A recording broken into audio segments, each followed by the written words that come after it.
We are your home theater and AV questions answered. This is AVRant. Want your home theater or AV question answered by Tom and Rob? Send it to question@avrant.com. Welcome to another edition of AVRant. I'm Tom Andrew, and I'm here with Rob H. This is AVRant. It's your home theater and AV questions answered. My goodness, welcome to the final month of the year already. It's December. Things are piling up. This episode, not going to be going like way overtime for sure. Both Tom and I have hard outs today. Yeah, I'd like to get out early, actually, if at all possible. We're going to try. We're going to see what we can do. We're starting a little bit early, so we've given ourselves a tiny bit of headroom, a tiny bit of wiggle room. But yeah, we might be a little bit rushed or a little bit short this week, but we'll be okay. It'll still be pretty close to 2 hours. Yeah.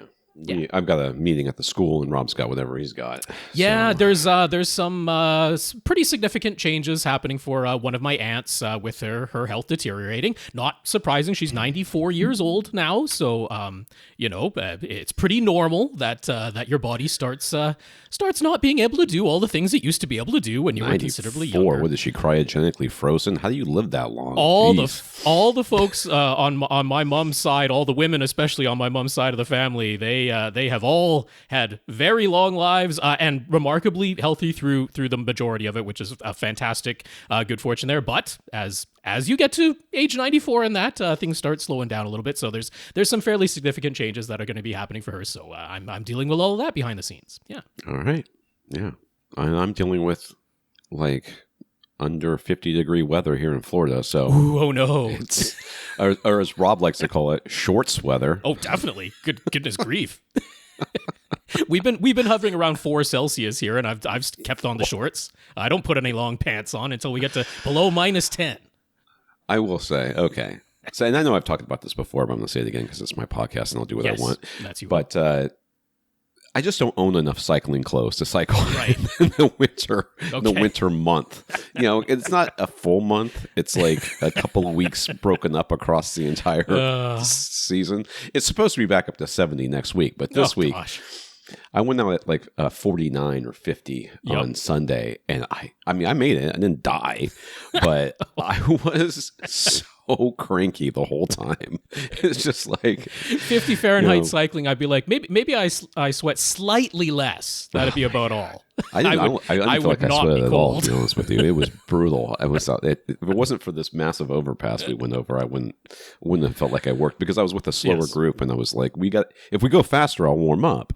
Okay. But 18 miles an hour. Well, is just I guess not fast you enough. and I are living in the correct places, because there is no way I could deal with the temperatures that you have. Mid 60s is like perfect for cycling. Like 62 to 60. That is 62 when you start and 67 when you finish. That is quite comfortable. Yes, that is. We can agree on that. That is a comfortable weather. Temperature for cycling. Like 58 is where I'm like, okay, I'm going to wear my summer stuff, and I'll be cold at the beginning, but I'll warm up as I go. Okay. But anything lower than 58, I'm just like, I have thermal armbands and leg thing coverings, but I don't have a thermal core covering because you immediately get too hot. It's just and how often do you actually need to wear it throughout the year? It'll literally rot in my closet before I wear it enough to wear it out. Twice a year item, maybe. Well, the thing is, I don't even want to go out anyways. My fingers are gold. My toes are gold. I'm such a baby when it comes to these things. But whatever. It's fine. Everybody's got their thing. And nobody's judging here. I'm judging me, but you guys don't get to. You're allowed. That's right. So it is into the Thanksgiving season. It is. A run up to Christmas for all of you who have done your Black Friday shop. I don't know who does Black Friday shopping anymore. Oh, people definitely do. Cyber Monday has come and gone. Yeah.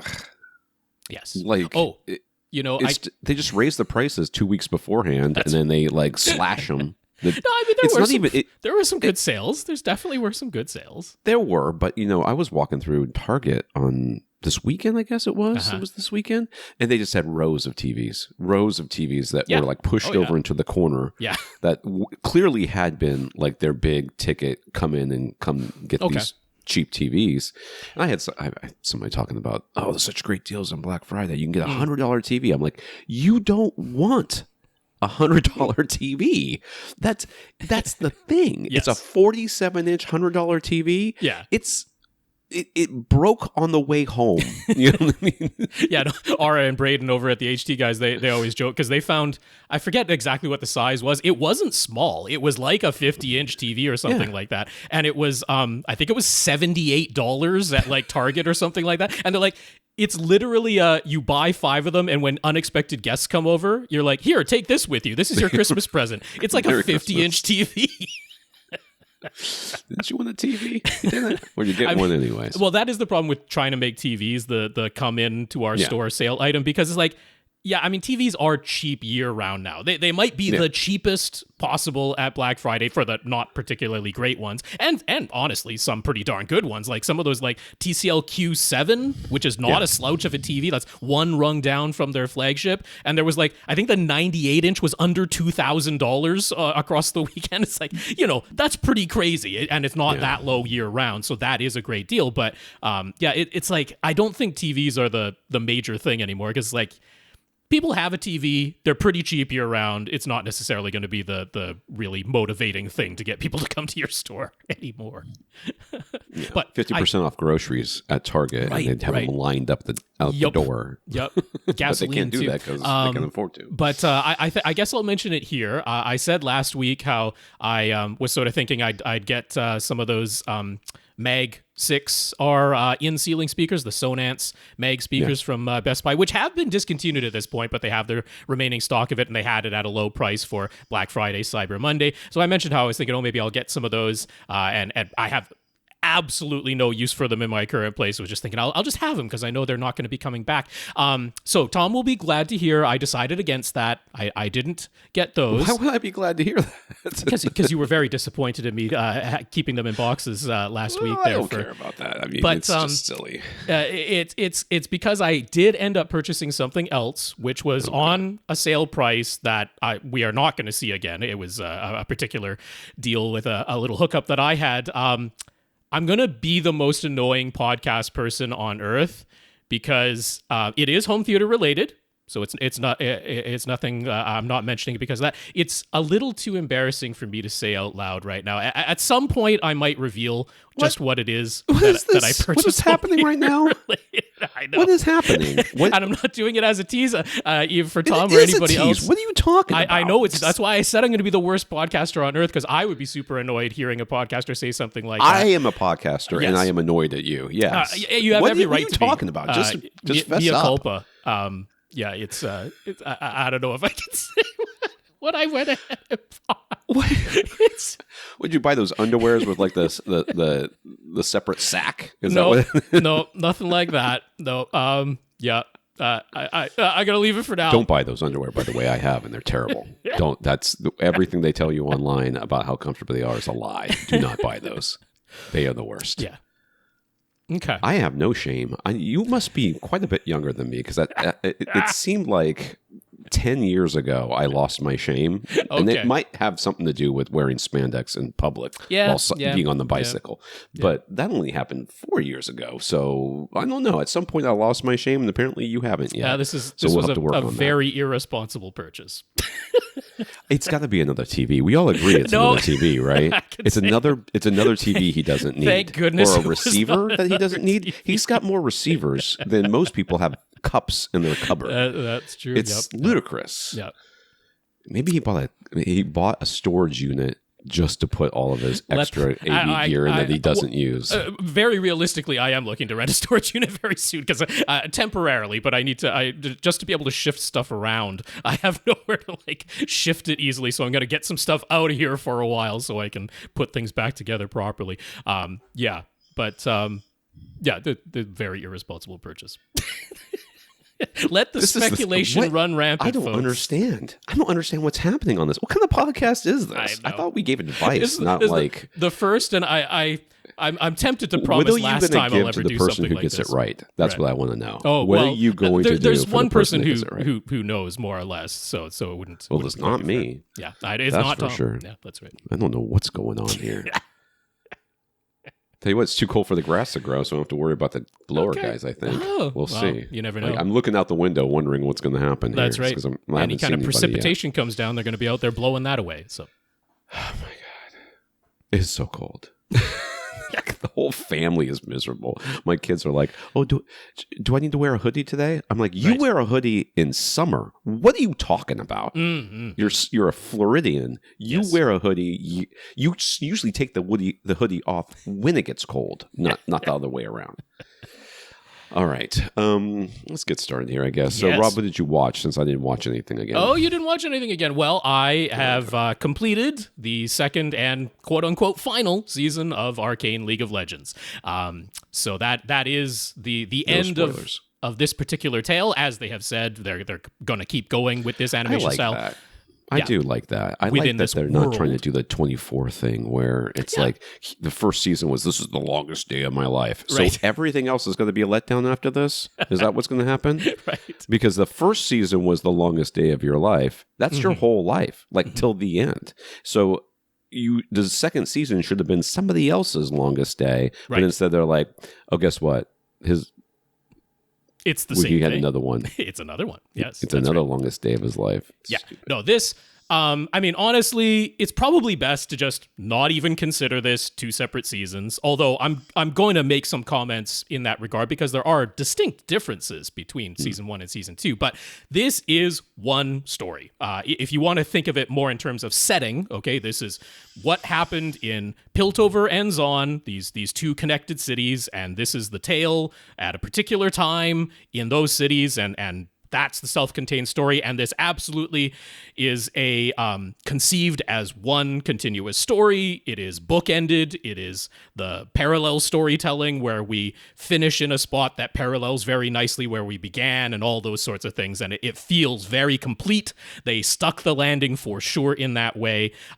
With, I mean, it's not like all of these characters were from just those two cities, so there's plenty of ways that they could spin off directly from here, or they could choose to just go to a completely different part of Runeterra, the world that League of Legends takes place on, the actual planet. They could go completely far afield. There are hundreds of characters as part of League of Legends, so they could choose to have characters that appeared in these first two seasons reappear, or they could not. It's completely up to them, and who knows what's really going to happen there. But I would have to say, I mean, Tom, you have watched all of season 1, and I think you could definitely argue that Vi could be identified as the central protagonist. She is definitely not like the only character we follow as a main character, but I think you could make the argument in season 1 that she is like the central protagonist. It definitely feels that way. I mean, I guess it's the protagonist, yes, but the central figure, of course, is Jinx. But for sure. But I think there's actually a lot of parallels between Arcane League of Legends, the show, and Star Wars. Vi it's a hero's journey. It's the whole thing, right? She's like the Luke Skywalker. Jinx is like the Darth Vader, and there's quite a few parallels there. And, in season 1, we had Silco, who's like the Emperor. And it's kind of like, I mean, honestly, with these 3-episode arcs, each arc being about 2 hours long, this is like a set of 2 trilogies. This is like 6 movies, essentially. It's the same length of content. And so, again, similar to Star Wars, it's like, okay, we had Silco, who's very much like the Emperor. Jinx is his attack dog, just as they make that same analogy. They're like, your dog is off her leash. And we had the Princess Leia in Star Wars, episode 4, where she, I figured he'd be the one holding her leash, talking to Darth Vader. So those parallels are right there. It's like that. And the other characters, it's kind of similar to Star Wars too. You kind of got Jace and Victor, who are almost like our Han and Chewie a little bit. And, you got Mel, who's kind of maybe like Lando Calrissian when all things are said and done. And so season 2, as I mentioned before, it kind of takes the notion of, well, do we love all of these other characters besides Vi and Jinx? Equally to Vi and Jinx, and Vi kind of very much takes a step back in season 2. So it's kind of imagining, like, what if we had continued on with those same Star Wars characters instead of jumping to the episodes, 7, 8, and 9 with a whole new cast? What if we had just continued on with Luke and Han and Leia and things had gone that way, but we had started focusing less on Luke Skywalker and more on the side characters, and for some reason spent a whole lot of time with Lando Calrissian, because season 2 feels a little bit like that when it comes feel to a little bit like that. I will agree with you to the character of Mel.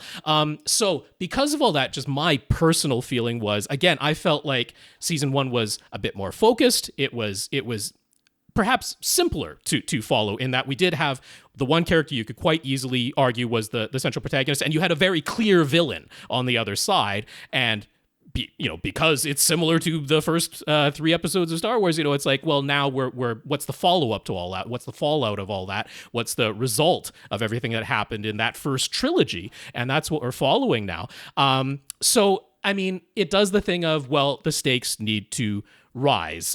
We need to go a little bit farther afield, and so it becomes much more metaphysical in season 2. It becomes, much more supernatural. The magic is expanding, and for me personally, I loved how, as fantastical as everything we saw in season 1 was, it felt very grounded. Like the fighting in season 1 was a standout, because even though we've got people who are enhanced by technology or have some magical ability, it's like, it just felt like that was really street fighting going on. People got tired. People got beat up. Their technology would break, and it was just like, it was actual just fist on fist type of fighting. And that there's a lot less of that in season 2. Everything is much more powered up, supernatural, and getting closer to what the League of Legends game is like, which isn't really my favorite thing. I liked the little bit more contained, a little bit more power limited, a little bit more realistic, more grounded feeling that we had through season 1. But I don't blame the storytellers for going this way. It's just my personal reaction to it was, yeah, I preferred season 1. I can say that pretty definitively now. But this story is very complete. It feels that way. You watch this as one through complete story, and that completely makes sense that way. And the way they ended things, and not to give out any spoilers, but the way that they ended things overall, they set themselves a pretty clear challenge, because they essentially ended this in 3 ways simultaneously, and you can choose how you want the ending to go in your own mind, because you can take everything at pure face value if you want to. Just exactly what is plainly shown on screen and what the characters we're left with at the very end assume has happened. You can just choose to believe that it's exactly face value, in which case this is definitely not canon to the video game. If you just want to purely take it at face value, Arcane, League of Legends, the show, is fully separate from the game, and what you see on screen is exactly straight ahead what took place. You can choose to do that, and honestly, that would probably be my preferred ending. Like, it's the cleanest, it's the most direct, it is very satisfying on that level to take it at pure face value. Now, they include, explicitly, some little clues, little nuggets, little fleeting moments in the visuals where you can choose to say, well, maybe everything isn't quite the way it seemed. And that's completely intentional for the people who want to have the open-endedness, or maybe the writers want to leave themselves that room where they're like, well, if we want to reverse some of what it looked like, there's the little outs, there's the little hints and the little outs. And personally, I would kind of rather ignore those. I'd rather just take it at face value, but they've left themselves those outs for the people who want to have that outs, or if the writers want to have that out. Okay, that's all there. And then the third ending is for the League of Legends video game fans who are unwilling to believe that this isn't canon. You would have to squint your eyes and fill in a whole bunch of headcanon that is not on screen in any way, shape, or form. But if you really, really wanted to, you could squirm and squeeze your way into making this fit the lore and the canon of the game itself. And they were trying, it was quite clear, they were trying to satisfy all 3 of those potential endings. And to give them credit, I think they pulled it off. I think they actually managed to allow the viewer the opportunity and the freedom to choose how they want to believe things actually wrapped up here. And you can argue it and make it work. Any of those 3 choices you can make work. So I choose to believe exactly what we saw is what took place, that what the people at the end believe happened is what happened, and that keeps it nice and clean and tidy, and I'm ready to go off to a completely different part of this planet and tell a completely separate story. I don't really want it to tie back in. I don't really want these characters to show up again because I think that's going to be a little bit messy. I kind of like that they gave us a clear, distinct ending if you want to choose to believe that that's what it is, and I like that. So overall, it's a tremendous series. It is absolutely worth a watch, but I did overall prefer season 1 to season 2. That's Rob's final take on Arcane. All right. I have often, like with a series that, like a TV series or a movie series that's based on a video game, I often think of the video game as always starting at the same moment in time. Okay. So, all the characters are alive, all the characters are doing whatever they're doing, and then that's that moment in time. Then when you restart the video game, like especially League of Legends, which is a PvP for the most part, is my understanding. Yeah. It's always starting at that same moment in time, and then you take it in different directions based on how you play or what character you should choose or whatever.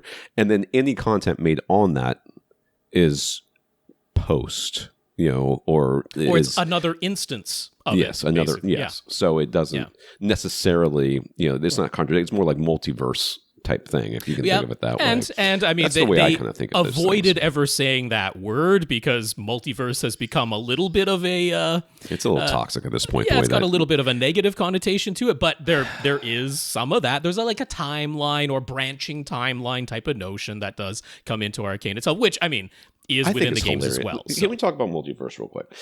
Sure. I think it's hilarious how Marvel, I thought, was brilliant in starting this whole multiverse thing, because they're like, we got to get new actors to play these same characters, and we need some way of making that happen. I was like, multiverse is it. It's perfect. You pull them in from different places. Well established in the comic books. You can absolutely use that, sure. But then also well established in the comic books is the fact that when something goes poorly, they're just like, multiverse. Sure. And then they wipe it away. Undo button, yes. And which is what ended up happening with the whole, some of their actors ended up being too toxic to keep around. And, these other things that you're just like, oh my. So they were just like, okay, well now. And then some of the movies didn't turn out so well. Sure. And then some of the TV series weren't as liked as they hoped. Yes. And they're like, okay, well, we need to hand wave all this away and start again because we've gotten they're not starting again, though. They are still trying to keep it all one continuity. And, I mean, no one has made the consequence of a death of a character mean less than Marvel over the years. And I'm talking about the comic books. Because the comic books, yeah. Death means Marvel, absolutely nothing, which I don't like. You can't say DC hasn't done the same thing. DC has done the same, and for sure. But Marvel, I think,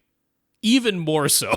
Right. It really doesn't X-Men don't die, they just go to Australia. That's what we used to say when I was young, because that's exactly what happened. They killed them all, and they all showed up in Australia, like trapped there for a while.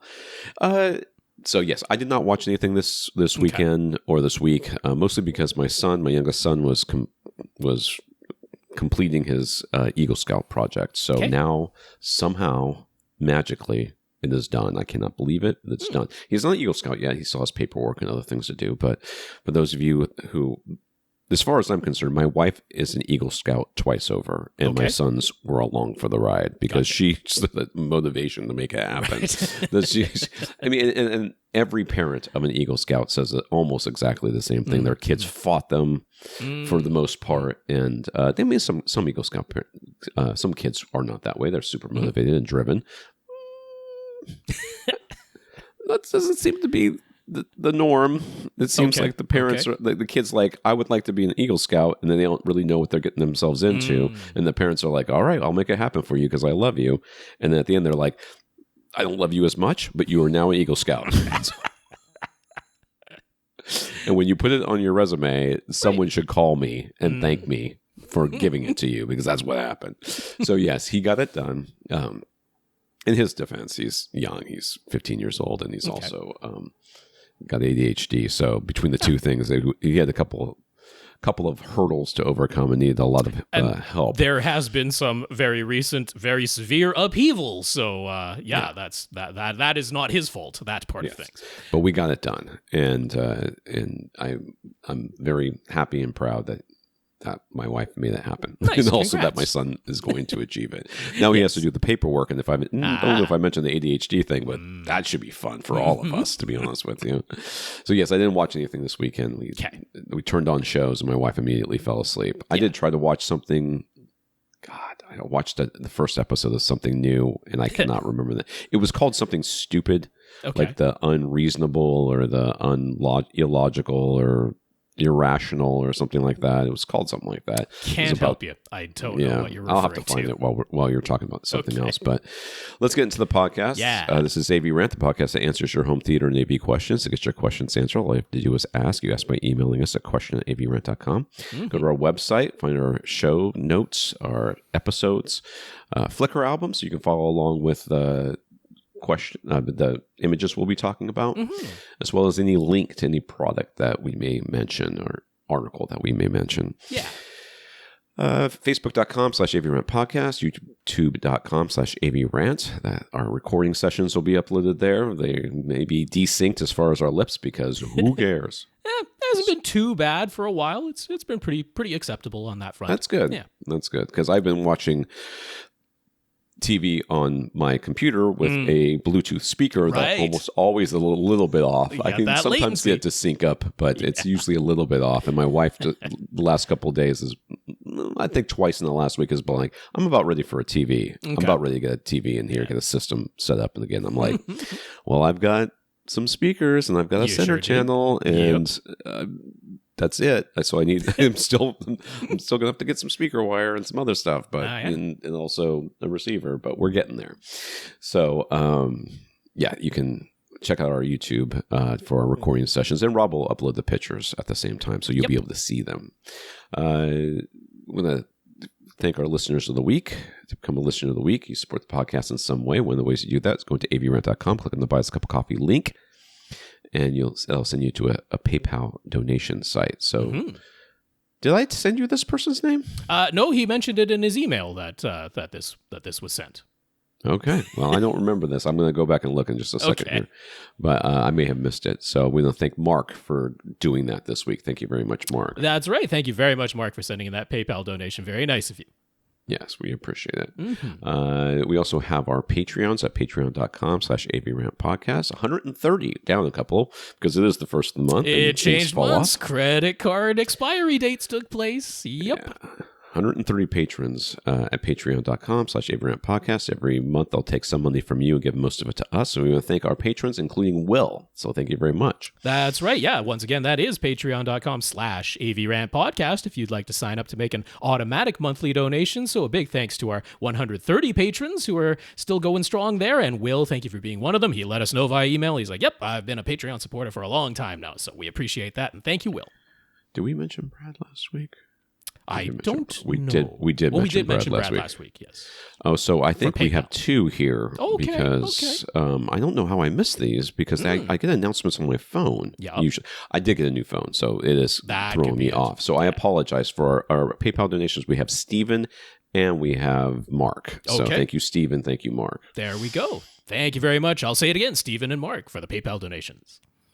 I'm going to log into PayPal on my phone to figure out what the heck's going on. Yeah. If you can't support us financially, just let us just do something in some way to support us and let us know what it is, and we will mention you here. Dan sent a laptop and the KEF speakers to me. I will tell you a little funny story about that in a second. Okay. And Dan intends to ship the NAD receiver to me sometime in this week or next, which is great because my wife's about ready for her system. So all I have to do is I'm looking forward to you. I guess you won't dig into every last nook and cranny of the features of that NAD receiver, but I'm looking forward to your take on that because it does come with Dirac built in. You don't have to purchase a separate license. It's got that. So just your experience setting up that NAD receiver will be kind of fun. It's going to be apples to oranges because this place is reflective as heck. It sure so is. And completely different speakers from what you used to have. But just the experience of it, it'll be fun.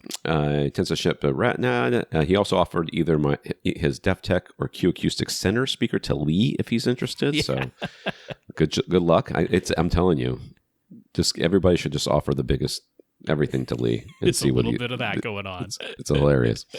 Infinite Gary sent some more movie codes for me to test. Yes, he did. Was that what I just tested this morning? Yep. Was that from him? Yep. Okay, those so the at least two of them worked. Ones. Okay, yeah, yes. Two of them worked. The other one I could not get to work. Yeah. So that one doesn't work for you, Gary. Sorry. Okay. Steve sent me an Apple TV 4K with Ethernet, which I think is sitting in the mailbox currently. It came in yesterday, but I couldn't get to the mailbox because there was no parking places, and the Amazon driver was like parked. Right. It has like this keypad that you have to plug in that opens automatically, and then all this other stuff. So I don't have it yet in my hands, but I understand it's here. Greg sent the Emotiva Bass Ox A2M Flex Amp and Fosse AZ3 amp that and those arrived. He also offered to send me a pair of Kef Egg computer speakers since he no longer has space on his desktop set up for them, and he offered to buy me an Apple TV 4K if I really need one, but thankfully Steve's email had arrived shortly before, so that did not happen. So I'm not going to end up with two again, which will end up getting and having Greg actually flooded. Spend money out of pocket in addition to shipping. Yes. So the shipping has not been. It's not. I mean, because I can see how much the shipping is often listed right there. It's not cheap, so I really do appreciate it is not those cheap. guys. Yeah. So I mean, Greg, that was tremendous of you to offer, but we're very happy that Steve's email came in time. That we were like, okay, that's super generous, amazing that people are offering that. But we're even happier if people don't have to go way beyond and spending money out of pocket for that type of stuff. Yes, and Joe Klesnick offered to add a discounted Kaleidescape Strato V player to his own upcoming Kaleidescape Terra server in order with the idea that in mind that he'd ship the Strato V to Rob since he's interested in buying a Kaleidescape soon. Right, and since I was very irresponsible in a purchase lately, I don't have the money for even a discounted Strato V right now. Joe is aware of this. That is why he is the one person on earth who knows what it is that I went. I just assumed that you already bought one. This is what it is. I'm going to log into PayPal on my phone. Okay, I mean, thankfully, I do have a bead on a nicely discounted Strato V pretty much whenever I want it, so I won't be missing out there, but there is no disposable funds left after the dumbness that I just did. George offered to send me a Denon X4000 receiver, which is what I used to have.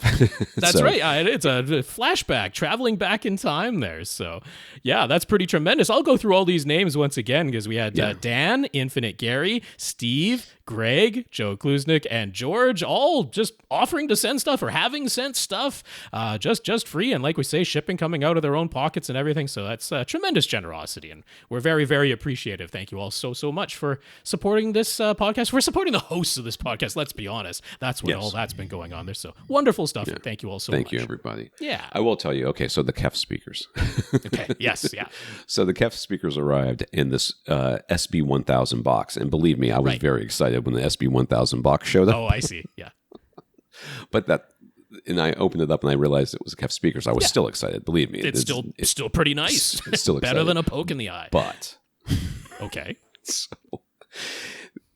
I don't know where he got this packing material from, but basically it was like you know how sometimes they'll have a piece of cardboard and they'll glue styrofoam to it? Okay, sure, yeah. So it kind of almost perfectly fit, and may have been the SB1000 stuff, and almost perfectly fit these Kef speakers, except that it didn't perfectly fit them. So what ended up happening was the Kef speakers moved around in the box and just created what could only be described as a glitter bomb of styrofoam pieces.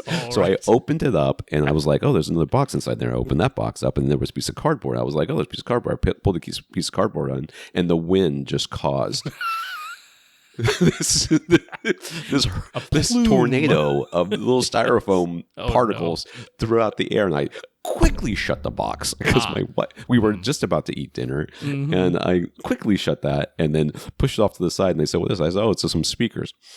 And he had put the speakers in, I think naturally so that the drivers were facing up, so that they wouldn't get damaged or whatever. And I think he had written something on the top like "fragile," the side up or something like this. But it was really well packed. Okay.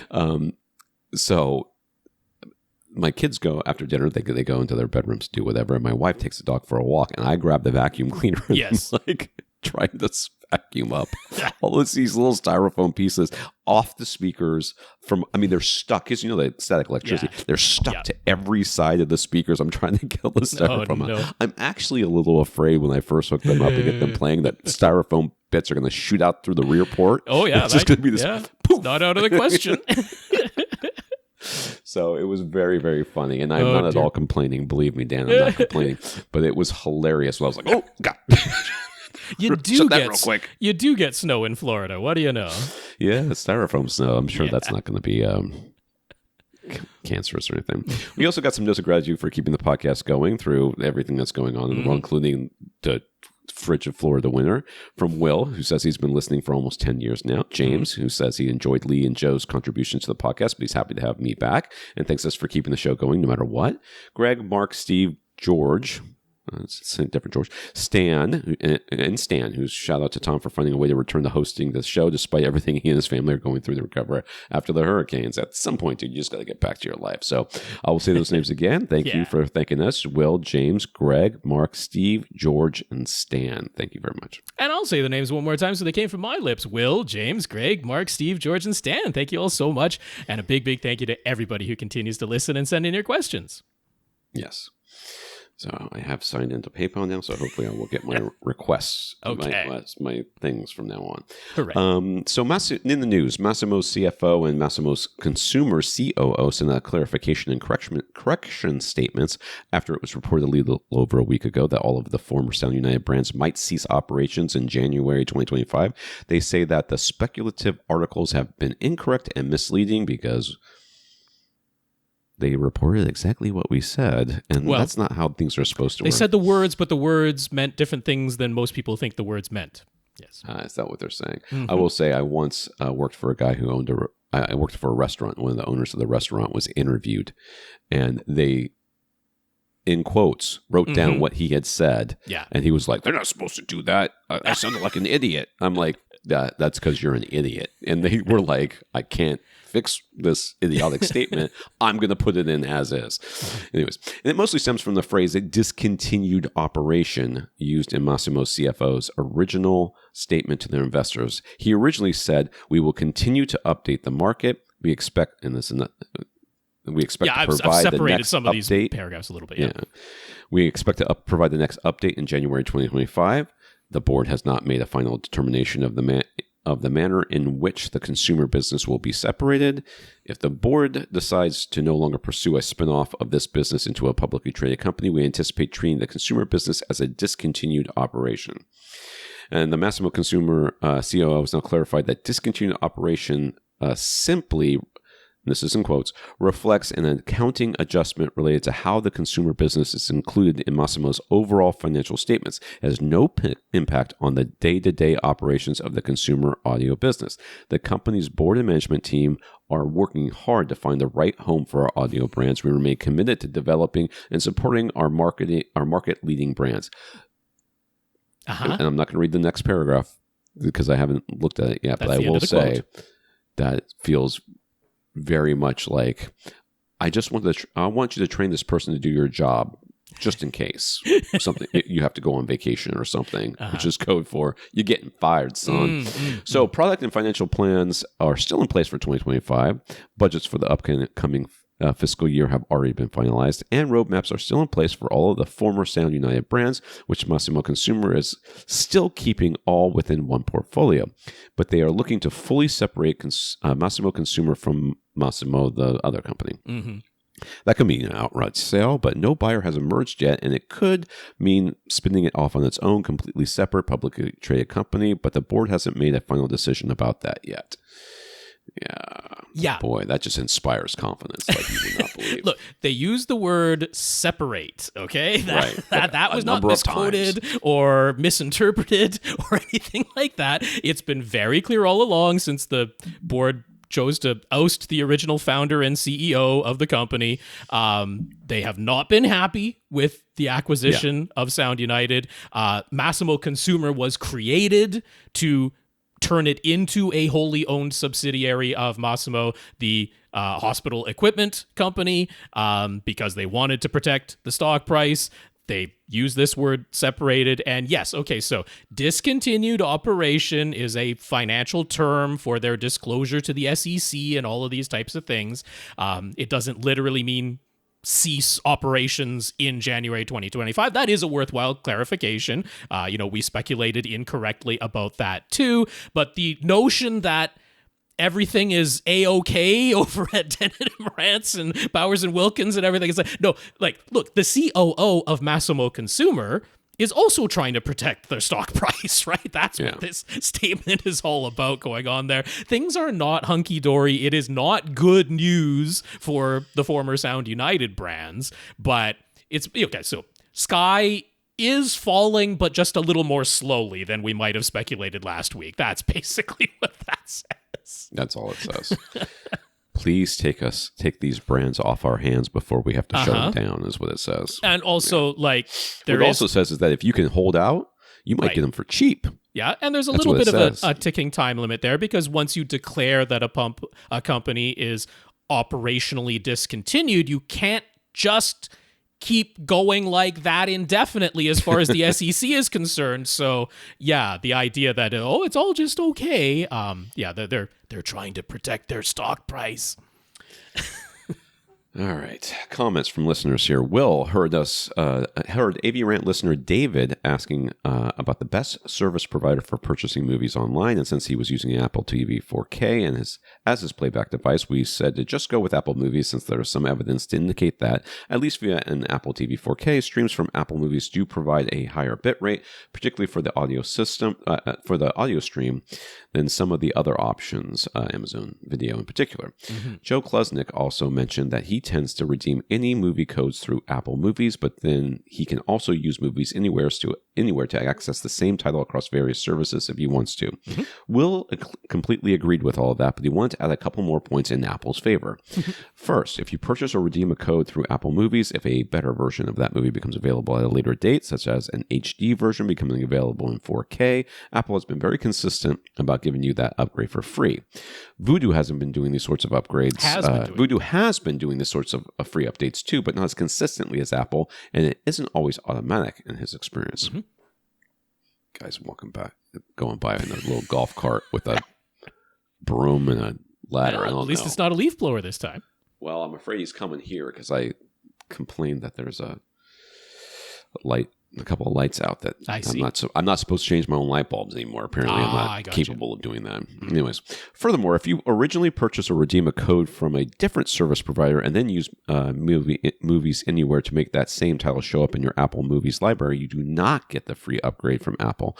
Only titles that you originally purchased or redeemed through Apple get the free and automatic upgrades. Mm-hmm. And second, when he's looked through his online libraries and compared them to the physical disc versions, Apple has consistently been more similar in terms of the available audio and video formats. That is, if the disc has a Dolby Vision and Dolby Atmos, Apple will typically have Dolby Vision and Dolby Atmos too, while other providers might only have HDR10 or 5.1 audio or something like that. Mm-hmm. Also, Apple Movies is the only one that let you have Dolby Atmos on HD resolution titles.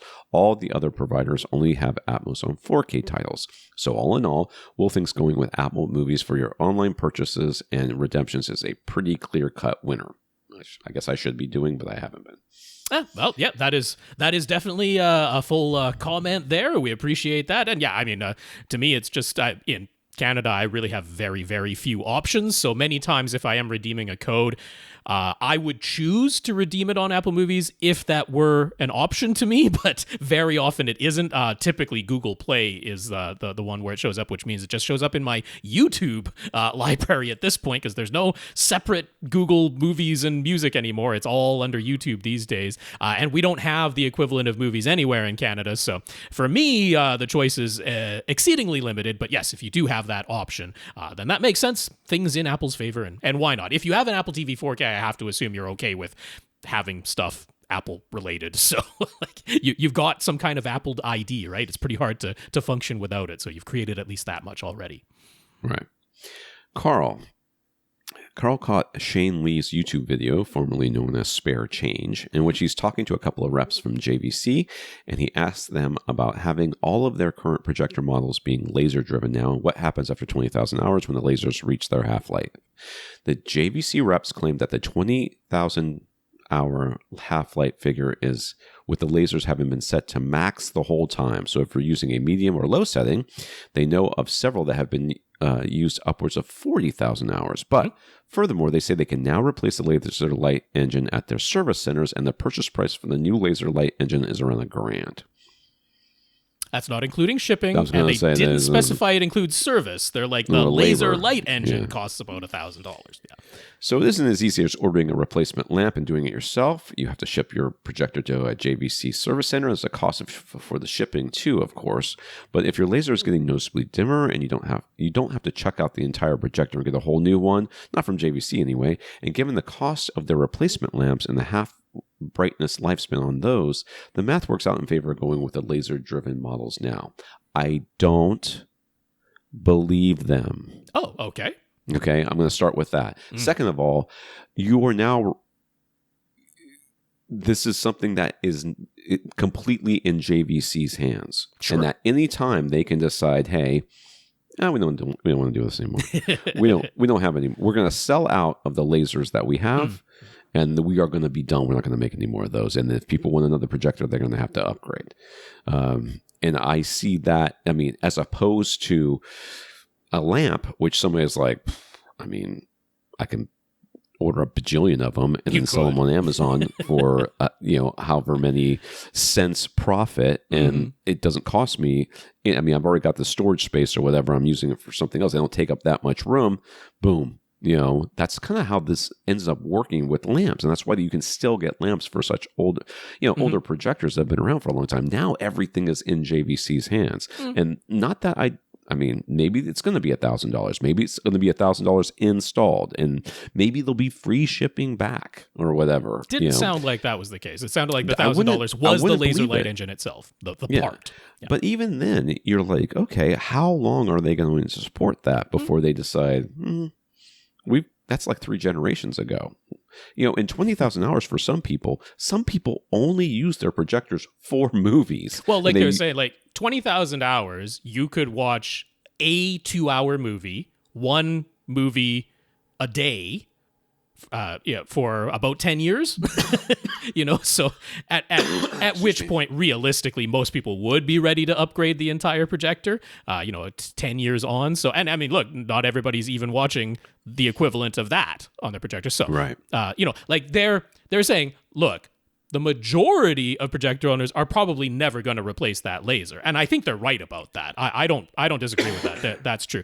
And to take the more optimistic spin on it, just the idea that straight from the horse's mouth, from reps from JVC saying they do have a way of replacing that laser light engine, that it is not a case of once that laser becomes too dim, and eventually it will become too dim, that you do just have to check out the whole projector and get an entire new one. They're like, there is a way to replace it. Or if you are a heavy user, you have that projector running, 18 hours a day, every day type of thing, and you're going to reach that half-life pretty quickly. They're like, there is a way for them to replace that light engine, that it isn't entirely the entire projector. And I did not hear these JVC reps, so I don't know. I didn't listen to this podcast or video or whatever it is.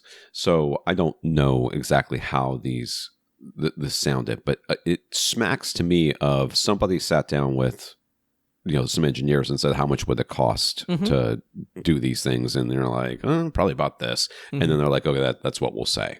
That's the party line until because we're years away from somebody actually asking us to upgrade. Oh, I don't know about that, because like they were saying, they got the people who are using it in golf simulators that are running pretty much all day long. And so they have replaced some, laser light engines at this point. So I just like that there is the confirmation. It is possible. It is doable. If that has been really worrying you because you are a very, very heavy user or something like that we just have it straight from the horse's mouth that you don't have to replace the entire chassis, the lens, everything, when it's just the light engine that is the part that is dimmed. That it is possible, it's conceivable, it's doable, and it costs less than buying an entire new projector. That is also for sure when the cheapest projector they offer now is $6,000. Even if it's double that cost with the service and then double again with the shipping, it's still less than buying a whole new projector.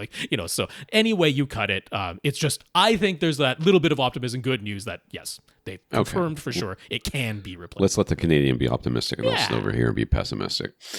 Marc, the Wood Whisperer, appreciated Rob, Lee, and Joe talking through his basement setup where he was using a Sonos home theater system, just like the previous owner of the house, who had run electrical outlets to all the locations where a 5.1 speaker setup would go, but no speaker wire. And I'm looking at it right now. So this was the setup that you had before. This is the setup that we were discussing a couple of weeks ago. Yes, so showing those images on YouTube, or you can see it in the Flickr album if you come to the website, if you're listening audio only. It's a couple of rear speakers, and a sound bar. Is that what I'm looking at? Yeah, it's the Sonos Arc sound bar. That's kind of what you have to do if you want to do a 5.1 setup. And he did have a Sonos sub somewhere in that room. We never saw it in the photos, but there's a Sonos sub as well. So it was a 5.1 Sonos setup. All right. Rob said that even though the single run of PVC conduit that goes from behind the TV mounted above the electric fireplace to the equipment rack at the back of the room isn't very wide and already has an HDMI cable in it, he should be able to fit one run of speaker wire into it for the center speaker. Then Rob suggested the Infinity Model 1800 wireless speaker kit to connect and power his front, left, and right speakers, which would go in the built-in shelves either side of the fireplace. All along, Marc figured he could find a way to run speaker wires for the surrounds and the subwoofer cable at the back of the room. He just didn't want any visible wires anywhere, and he did not want to run anything under the carpet. So once he began to pull a speaker wire through the conduit for the center speaker, he realized he did have enough diameter in that conduit to run all three front speaker wires. But how to fish those wires behind the brick facade to the fireplace of the fireplace to the shelves on either side? He figured it must be hollow behind that brick. Boy, I hope so for the sake of the story. So he gave the electric fireplace a tug, and sure enough, it pulled right out. And then it was game on. With the fireplace pulled out, he was able to fish speaker wire lines to all three front speaker locations, but where to mount the center and what center speaker would be thin enough to go just above the fireplace and still fit below the TV.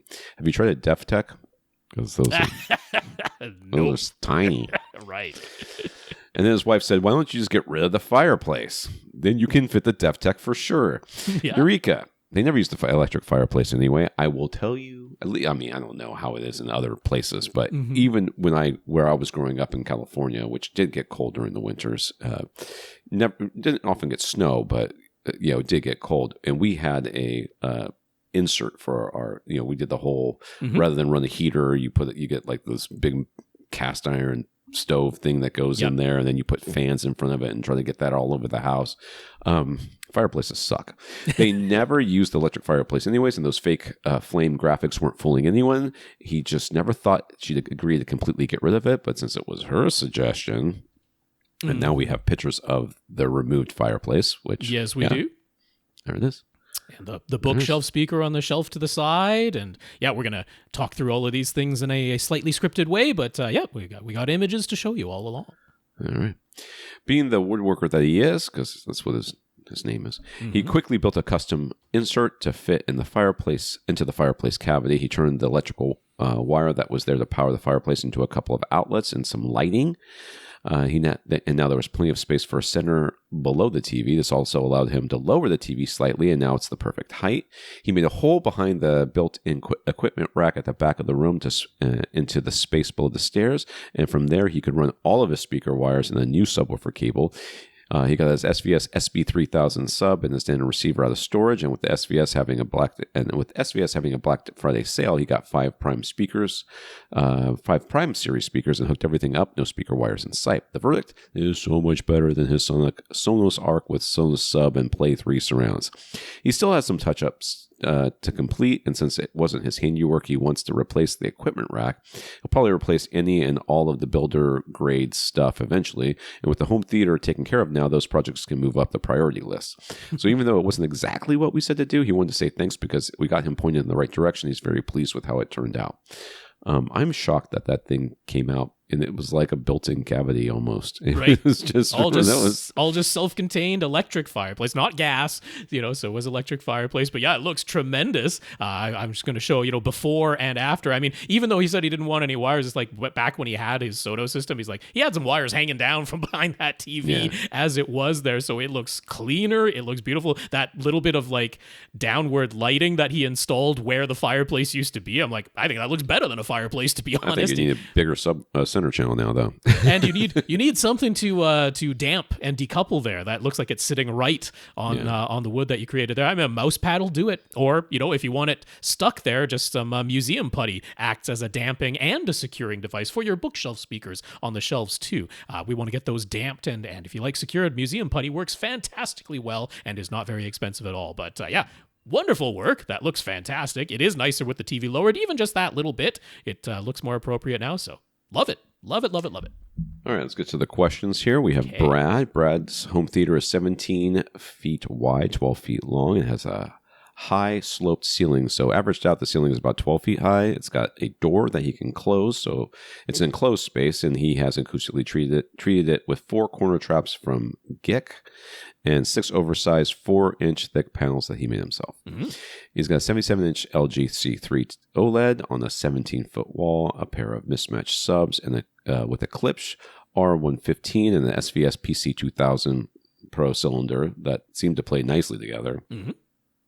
I'll take your word for that. And an Onkyo RZ810 receiver runs a set of ELAC Unify speakers all around. The seating is a couch, and Brad and his partner tend to sit on the left and right ends of the couch. So they've got that all-important blank space in between for the big bucket of popcorn. That's right.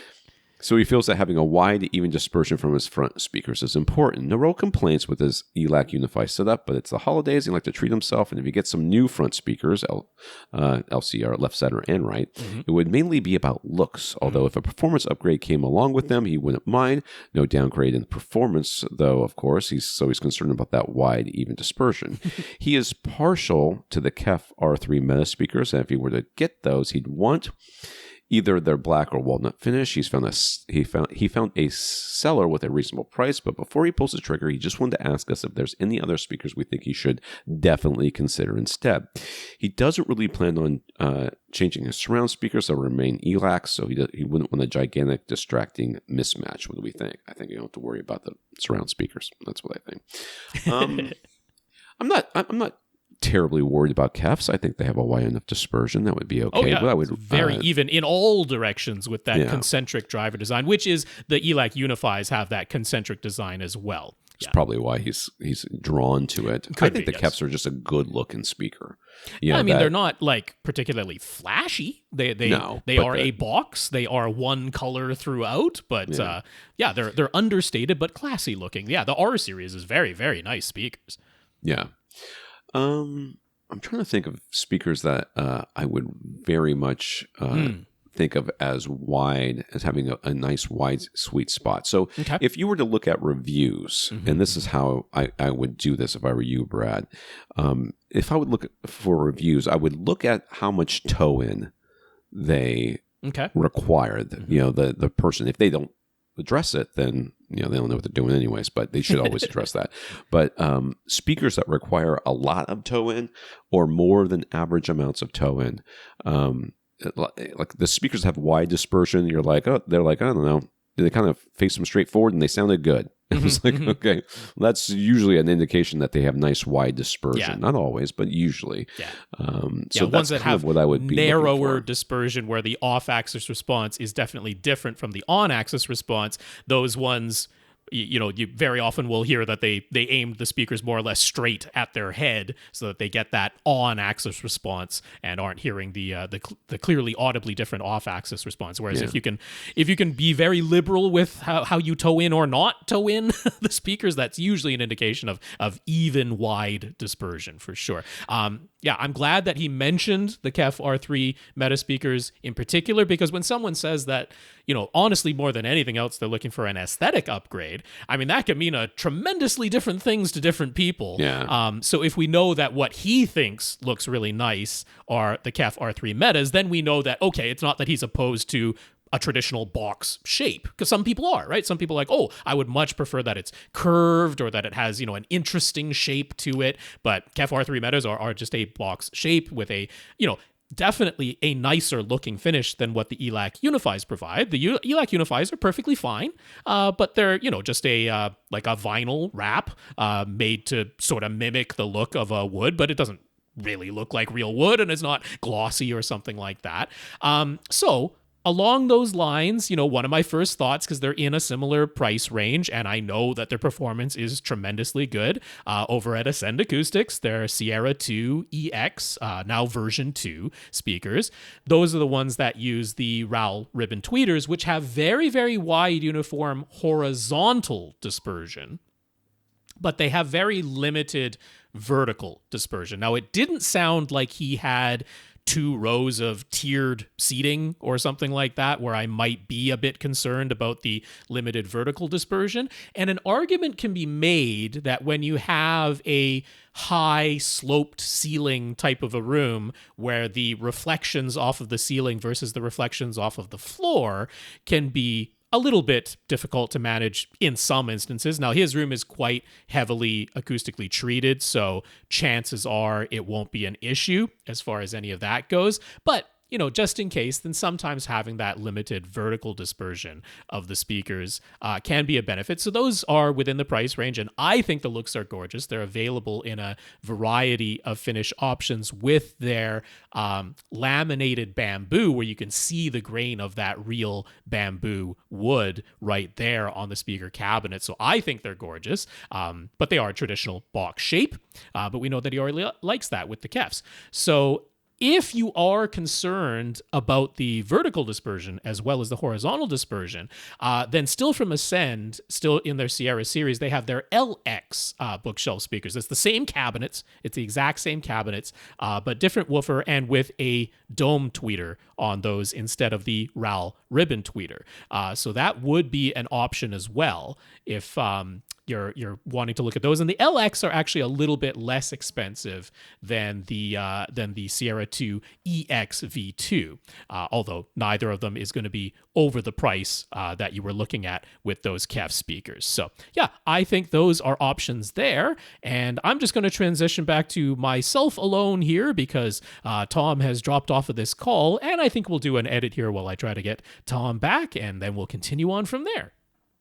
Max has questions about 2 different setups in his house. First, he's got a standing desk for his computer workstation. He does make use of its varying height. He's got multiple monitors plus a dedicated work laptop that is locked down for security purposes. There's basically a 10-inch tall space between the top of his desk and the bottom of his monitors. He'd like to fit some speakers in there. 10 inches tall. That's pretty tall. I mean, that's not insignificant. No. Let's fit some speakers. In addition to his work laptop, he's got his regular desktop computer and a Wii Pro streaming device, so that he doesn't always have to have a computer just on just to listen to some music in his room. Mm-hmm. He wants to connect all 3 of those to the new speakers. He's thinking a 2.1 setup is all he needs. He's coming from a Logitech Z5500 setup. So first, any reason to go with a subwoofer, any other subwoofer other than the RSL Speedwoofer 10E for $300, which is about as much as he wants to spend?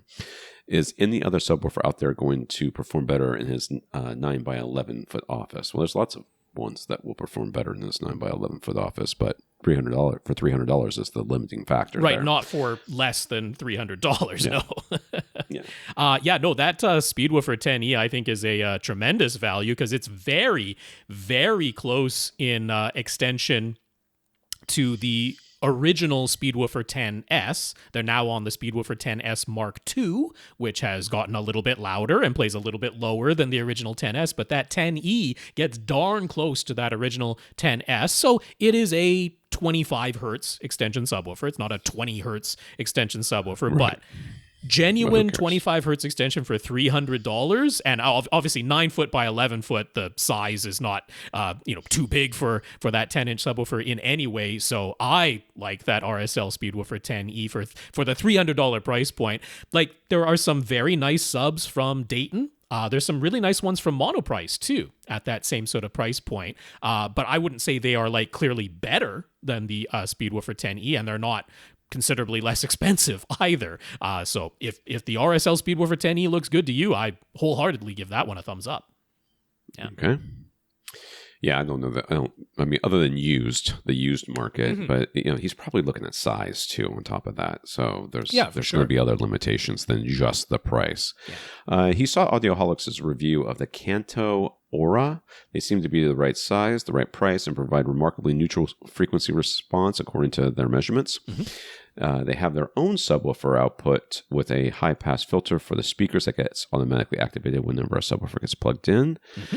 And he could connect his laptop via USB, his via RCA and his desktop via Bluetooth to give him 3 separate connections. He's looked up other options from Kali Audio, Adams Audio, Swans, PreSonus, and others. Any reason not to go with the Kanto desktop speakers and RSL Speedwoofer 10E combo? I mean, if they fit, I don't see any reason. I mean, it seems like you've kind of done your research and you kind of have your heart set on these. I don't know. This is just a double check of like, okay, did he somehow steer himself wrong when he did his research, or is there something he completely overlooked where we're like, oh no, there's something way better at this price point and size that completely blows these options $350 out a pair, so it's not like a huge expenditure of money. I mean, usually what I suggest in these cases, and 10 inches high is certainly it's sufficient, large enough, quite a few choices. You're not super limited from that. You could be buying an amp and a set of small bookshelf speakers from any number of sources that would all have the ability to play very neutrally. Yeah, like there's a lot of similar choices. Yes, options out there for sure. Yeah. Of course, you've got. I didn't see you mention Audio Engine, but that's usually where I would go to in these situations. But you're looking at a couple of things here. You've got 3 different ways of connecting to them, which is you're trying to use. So you're going to have that limitation. And if you, and we've talked about this a little bit on the podcast, but not recently. Bookshelf speakers and speakers dedicated for a specific purpose, like. Being in the home theater, often aren't designed to resolve themselves in situations in which they were not designed. So like, a home theater, you're expecting your tower speakers to be across the room from you. And that distance is expected to be a certain amount. And all the testing they did and everything they did as far as tuning has that in mind. So if you decide to take your floor standing tower speakers and put them within arm's reach, you're like, oh, these don't sound as good as I kind of expected them to sound being this close to me. Same thing with computer speakers versus bookshelf speakers. MIDI speakers will operate just fine, and I've used them in this type of situation. And I've seen actually we were just talking about KEFs, those types of speakers used as computer speakers, and they sound remarkably good. Well, like the LSX, part of that LS50 series, like those would be a great choice, but clearly more expensive than these Kanto Aura. I mean, they'd sound great and they would physically fit. The LSX would fit, but definitely more expensive for those. Fluence comes to mind as well. If you wanted a lower price point, that's not out of the question. Very similar capabilities and nice neutral sound on the Fluence self-powered monitors as well. So that's an option, but like, I haven't used the Kanto Aura. I haven't heard them for myself. I haven't used them, but Audioholics knows how to measure speakers. And when they measure a speaker as being not just quite neutral, linear on axis response, but nice, even wide dispersion as well on those Kanto Auras, according to their measurements at the very least, which I do trust. There's nothing in there that's making me go, oh, you should definitely not get those. They look like a very reasonable choice for the price point, for the physical size, for the use case that you've mentioned. I think you've done your research well. I think you've hit upon a combination that I would have no problem giving a thumbs up to. Like I say, we could mention some alternatives that might be about equal, but there's nothing where I'm like, oh, there's something clearly superior to the ones that you've picked out. So if you like these, size, price, looks, all of that fits for you, I give it a thumbs up for sure. Yeah, and if you had come to us with a different like, oh, I was thinking about this one, chances are we would have said okay to that too. Right. So it's not like this is some sort of magical, these are going to be the best out of everything that is out there. I don't necessarily think that's the case, but I certainly don't think they're going to be bad. And that's good enough in this case, because you like them for whatever reason, because I'm sure it's more than what's just on this page. And the price is right for you. I don't see any issues. Let's put it that way. Indeed. Yeah. So in a totally different setup, he's got a wide open family room. No hope of ever pressurizing it with bass. It's open to the entire rest of the house. He's been using a Denon S730H receiver in there to power a 3.1 speaker setup of monoprice Monolith Encore B6 and C6 speakers, along with an old Paradigm PDR-10 sub. I don't even remember that one. That's how long ago that one was. the sub definitely isn't handling the open space. So he's looking at monoprice's monolith subwoofer options. But what should his goal even be in here when it comes to the bass and the subwoofer? Would it be worth his while to hoist his SVS PB2000 sub out of his home theater room just to experiment and experience what a subwoofer like that can offer in this wide open space compared to his Paradigm sub? What's the best way to go about deciding what he needs to get for this space subwoofer wise? That is a challenge. Yeah, I actually think it is absolutely worth it to take the PC2000 down there and play it, because what you're going to find is, even though it's much bigger and plays much lower and is much more capable sub, you're still going to be at the end of it going, it doesn't feel like a movie theater. It doesn't feel like it doesn't feel like I'm, the bass is hitting me in the chest. And you'll actually be able sorts to of things aren't going to experience what the limits of your PB2000 are in a completely wide open space, which is, it's kind of a fun experience. Like if you're into home theater and you're into audio, you might not have had the actual opportunity to be like, okay, I've read about that the SVS subs have good protection on them. I've read that I can turn that gain knob on the back of the sub literally as high as it goes. But it's like you probably never really got to experience what that actually sounds like, what that really means.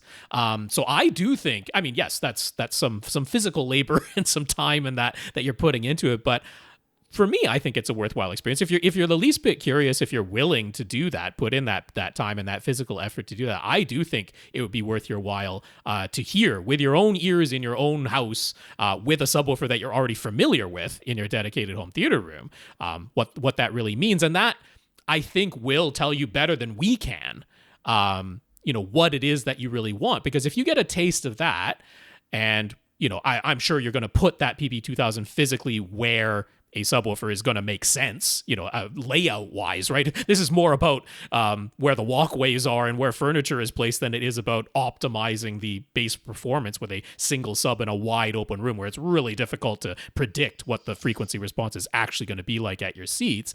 So I'm sure you're going to place it where it physically makes sense for any future subwoofer to go.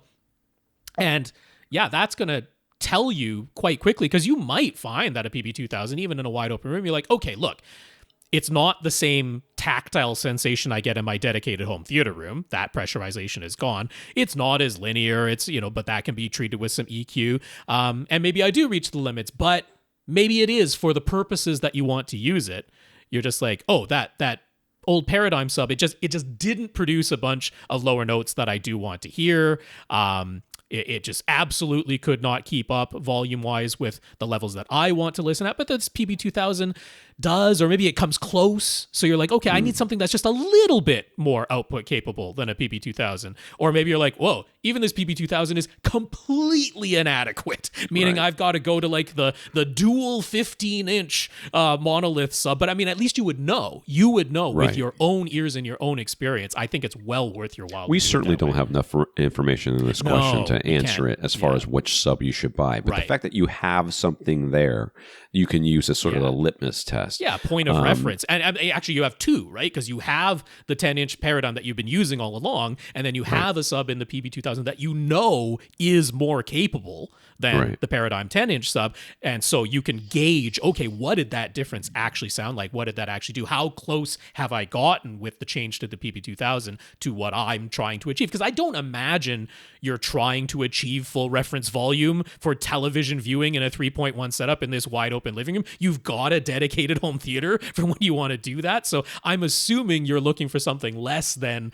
cinema levels. But that's an assumption on my part, for one. And second, whatever level you do want to experience, then that you can do firsthand. See how close you're getting.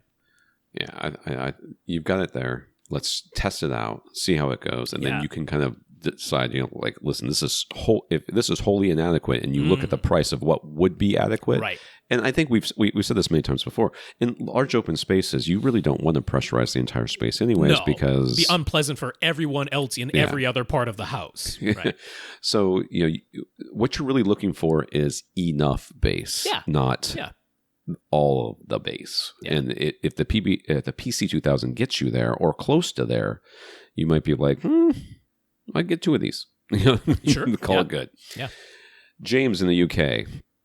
James emailed his questions to us back in August, but he never heard us answer them on the podcast, so he sent them again. He totally understands if we simply missed his email somehow. And that must be the case, James. I didn't recall seeing this. Like, yeah. I kind of glance through the emails that come in. I don't read them thoroughly. I just glance at them and I put them into a folder for the week. So definitely not intentional. Certainly we weren't ignoring you intentionally whatsoever, but I don't remember even glancing at this one. It didn't ring any bells in my head. So it got lost in the email servers somewhere, which happens from time to time. Thank you so much for sending it again when you noticed that we hadn't answered it on the podcast. Thank you. I know and I'm sure there's people out there like, oh, they don't really answer every question. We really do. Yeah. We absolutely do. We are not big enough to not answer every question. So in the UK, even the Strato V player from Kaleidescape remains prohibitively expensive. Instead of $4,000, it's the equivalent of about $7,000 if you buy it in the UK. So when he visited New York back in September, he gave serious consideration to buying a Strato V in the States and bringing it back with him to the UK. Even with the 20% VAT, it would have been a considerable cost savings. But we ultimately decided against it for the time being, but he'd still be interested to hear our responses. Okay.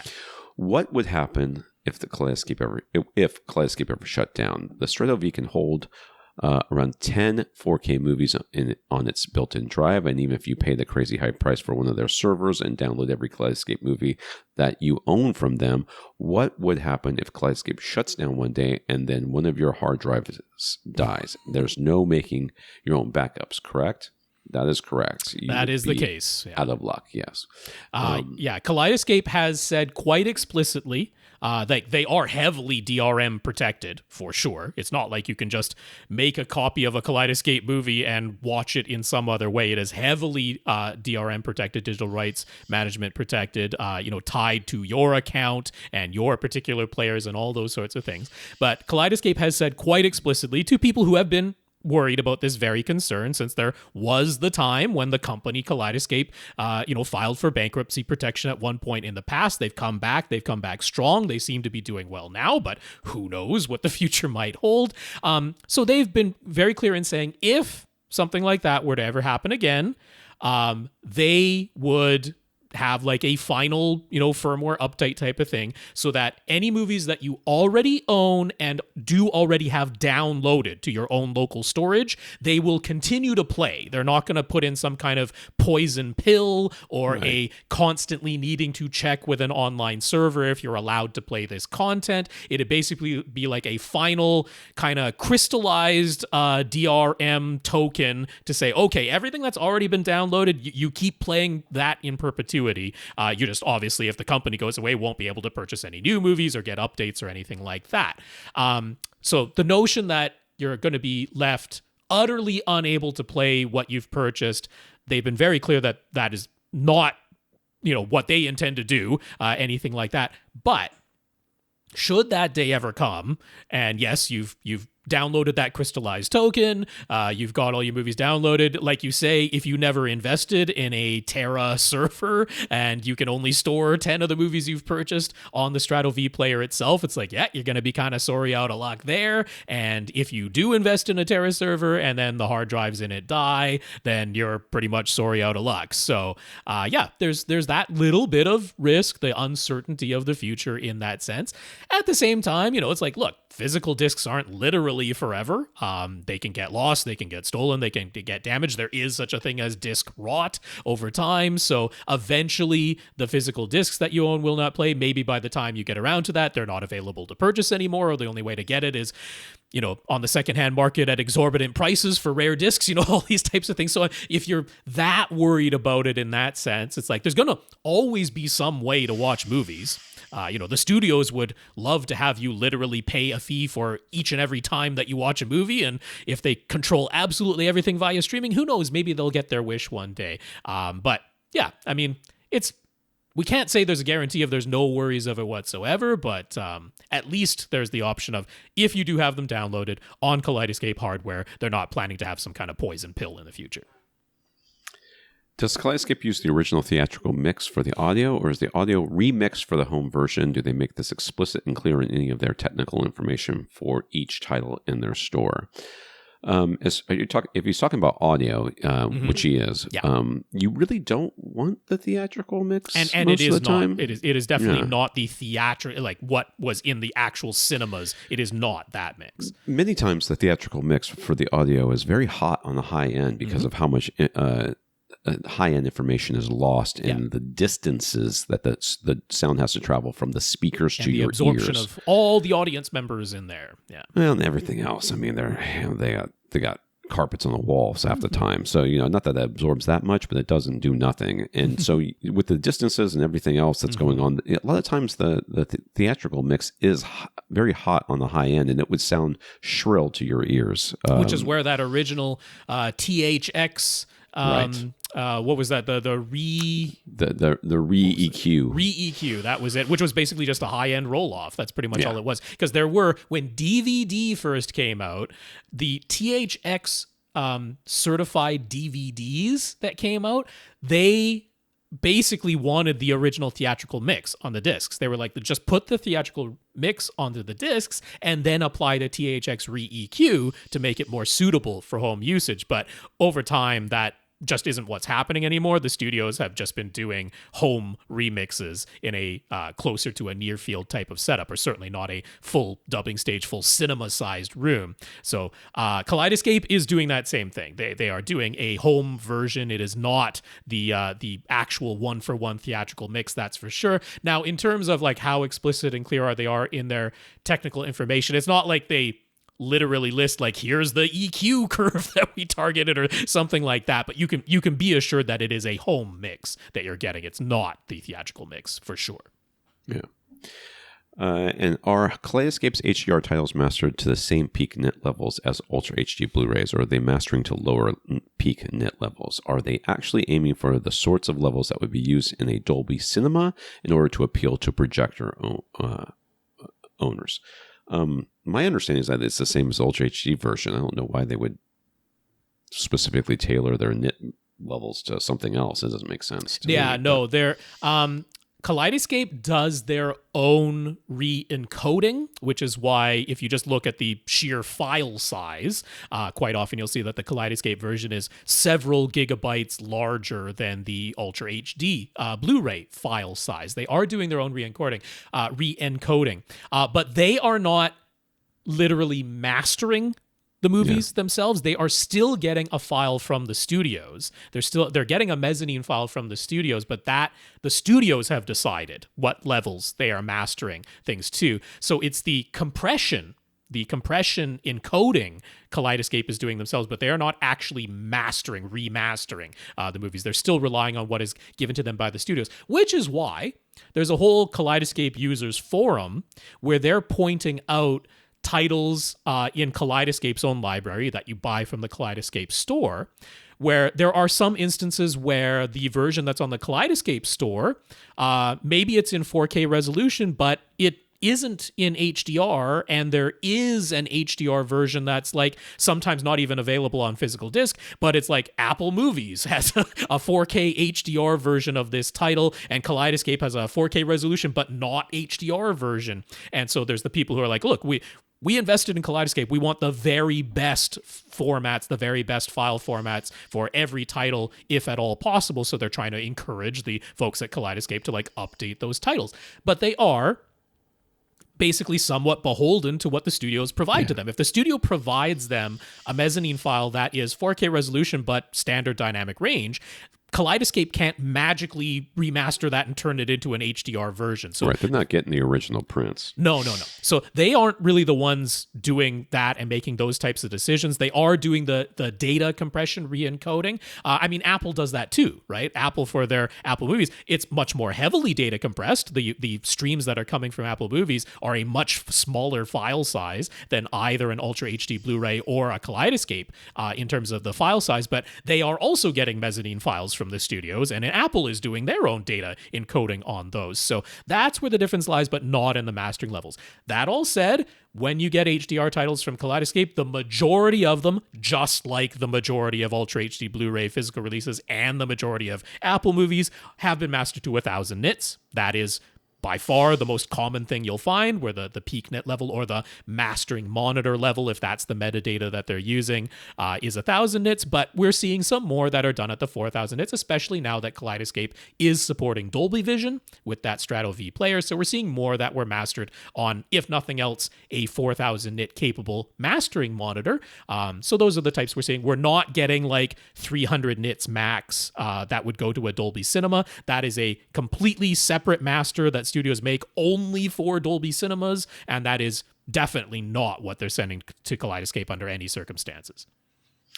Stephen in Australia. We might recall Stephen's theater room once we see the pictures. He was able to make it into an enclosed space, roughly 19.5 by 21 by 9, with the installation of a pair of French doors. He's running a 7.2.4 speaker configuration using Martin Logan Mohsen X series speakers all around, with a pair of SVS SB13 Ultra subs, both at the front of the room, controlled by a Velodyne SMS1 and a Yamaha CX-A5100 Pre-Pro with a matching Yamaha MX-A5200 11-channel amplifier. He's got two displays, a 77-inch Sony A80K OLED and an Epson TW9300 projector, which is the same as the 5040UB, with a 102-inch motorized screen from Grandview that hides in the bulkhead at the front of the room when it's not in use. The walls are white, and there are only roll-down blinds in front of the many windows, so it is not an ideal environment for a projection setup, especially during the day. The OLED is plenty bright during daytime, and its image quality is excellent, but it's nowhere near big enough for movie nights. So the two different types of displays have been his solution, and he uses an HD Fury Vertex to make sure all of his HDMI sources play nice with both displays. The topic of acoustic treatments has been discussed before, but the aesthetics committee of his household has vetoed all suggestions have been made, so those are a no-go. But at least the room is wall-to-wall carpeted in an enclosed space when the French doors are shut. Yes. It's a nice space. It's a nice theater room as far as I'm concerned, yeah. And that choice of speakers is a good choice when you don't have the option to put in a bunch of acoustic treatments. So, yeah, we can see a little diagram he provided of the sort of layout that he's dealing with. But yes, in a 7.2.4 configuration going on here, and I'm glad you were able to enclose that room. All right. He doesn't have to upgrade. He's pretty darn happy with his current setup, but theoretically speaking, if he replaced both of his displays with just a 98-inch or 100-inch mini L, but what if he did that 98-inch or 108-inch mini LED QLED TV? Black Friday prices on Hisense's 100-inch U7K model really got him thinking, since he was considering upgrading his TW9300 to a TW9400, which is the same as a 5050UB, but his 100-inch Hisense would cost the same or less. It would be better than his current projector in his non-light control room, right? But what about comparing his 77-inch OLED? Does it make sense to switch to this sort of display for all circumstances? So, okay, the things you have to consider here, first of all, I did not catch a 102-inch motorized screen. Yeah. There's pricing differences between what he can get here, what we're normally used to versus what Australian prices are. Sure. Very, very different. So there's that to consider. The 100-inch versus the 102-inch screen, the 100-inch screen is already in front of his current OLED. Yeah, the 102-inch motorized roll down is in front of his what did he was a 77-inch OLED? Yeah. Which, I mean, I will say, even like in the photo, you're like, that looks kind of small from the seating position. It's like he's quite far away. So the 77-inch doesn't look like what you would think a 77-inch is, because he's sitting quite far away from it. I wish you had a picture with the screen rolled down. Yeah, but we can see the width there in the ceiling, so we can get a rough idea of when that comes down. But I mean, essentially, because I mean, what he has there, the space where the new 100-inch or 98-inch TV could go, he's got the space for it. He doesn't even have to wall mount it. It does come with a stand. It does come with feet. He's got a nice, big, sturdy credenza that he could put the 100 or 98-inch TV onto, and that's almost as close as the 102-inch drop-down screen. So that is not It would be slightly smaller as far as slightly smaller, angle but certainly not dramatically smaller in any way. And, so I guess dramatically bigger than the 77-inch OLED for sure. Dramatically bigger than that. So obviously, let's pretend, for instance, that he only uses the OLED during the day and he only uses the projector at night. Like he never uses the OLED at night. Okay. Would he notice a big difference in performance as far as subjectively. Okay, so let's remember that during the day, even if he closes these blinds, there's going to be some light in the room. Therefore, are those inky blacks of the OLED really going to be highlighted as well as they would be at night when it was an actually black room? And it's a white room too, so the light coming off is going to sort of illuminate everything else. My gut reaction to this is that it's going to be overall an upgrade as far as what he perceives there to be as the image quality. Yeah, like pretty much across the board. Yeah. I think during the day, it's going to be brighter than what his OLED is, in theory, can be. And the black level difference is not going to be extremely noticeable. Right. Because you're just dealing with the ambient light level being really quite high in this room during the day. Yeah. And then at night, the black levels are going to be superior for the most part than to the projector. And the HDR performance is also going to be definitely way superior. So overall, I feel like this is going to be an upgrade. And so I would suggest it, maybe not exactly this TV. I'm sure Rob has other recommendations that he's going to suggest out there. But I would also consider just thinking about wall mounting here and putting it on a telescoping, a mount that can pull it away from the wall so that subjectively and for your field of view area, it's going to look like your TV is the same size as your projection screen. Sure. It doesn't mean that you have to move it super closer because it's 100 versus 102. It's not a huge difference. It is still more of a difference than you think it is. So and also, if you have the telescoping wall mount, then if you do want like a smaller feel for just TV watching during the day, then you can push it back whatever distance you have on that telescoping mount. That's the direction I would go in. Okay. I think that overall you're going to find that this is an improvement. And unfortunately, you now no longer need the HD Vertex thing. So maybe you can sell that and get some money to help fund this. And overall, you're just going to end up with, I think, an easier setup. Yeah. It's not quite as cool. You know, there's the wow factor of having the projection screen. Yeah, that motorizes down when you turn it on. Yeah, there is that. You're going to kind of lose a little bit of that cachet when it comes to that sort of thing. But I feel like overall, and plus now you have a 77-inch OLED that you can put in your bedroom. That's right. Or if you truly have no use for it, you can definitely sell that one to someone else and recoup some money on that. Or you can do what Rob does and just put it in a storage unit someplace. Put it in your laundry room. Like I've got 2 televisions and boxes in my laundry room.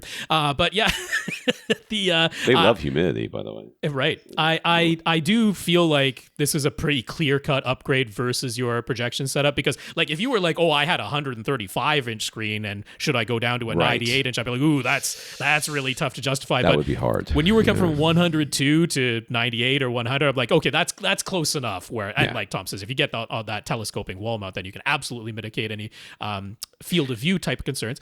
He does have a fairly wide seating area, like, a couple of those seats that are facing sideways. Those are clearly not the primary seats, right? Sure. And so the majority of time, it's him and his wife. They're sitting facing directly on the screen. So I'm not too concerned whatsoever about like off-axis performance versus the OLED type of thing. I'm betting most of the time, if you totaled it up, when somebody's watching TV during the day, it's one of the two of you or the two of you together, and you're going to be able to be right in front of your new 100 or 98-inch LCD TV, and the viewing angle is not going to be a concern. So yeah, I mean, look, if you measure the OLED performance versus a not flagship 98-inch, because for the price that he's looking at, he won't be able to get the flagship 98-inch or 100-inch models, but one rung down is what he's looking at. If you measure them, okay, the OLED is still outperforming. But yeah, I think the size increase during the day is going to be so blatantly obvious that's going to quite easily counteract the OLED picture performance. And then, at night versus the projection screen, it's an obvious upgrade, and you're not the least bit worried about having your white walls anymore, and you're not perfect light control. So I think across the board, this is a pretty darn good move. I think you can justify it to yourself and feel good about it if you do it. I would just say, like, between TCL and Hisense, which are going to be the obvious candidates for less expensive 98-inch and 100-inch options, I lean a little bit more towards TCL, partly because they have a little bit of a better reputation right now as far as customer service and reliability of the products themselves. But I also think on a performance level, I just prefer the way that TCL is doing their full array local dimming versus the way that Hisense is doing their full array local dimming. So price point wise in Australia, you'd almost certainly be looking at the 98-inch TCL C755 series.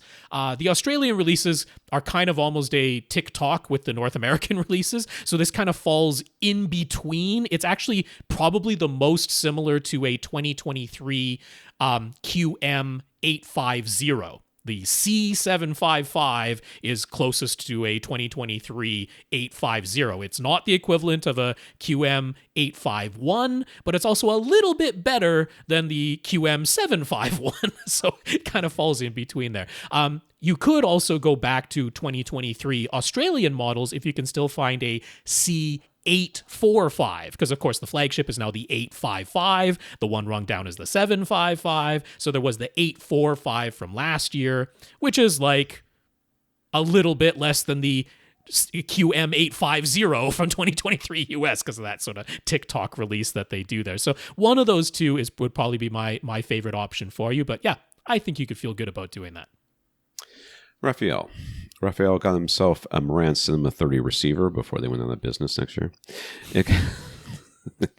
They say they aren't. They're not gonna.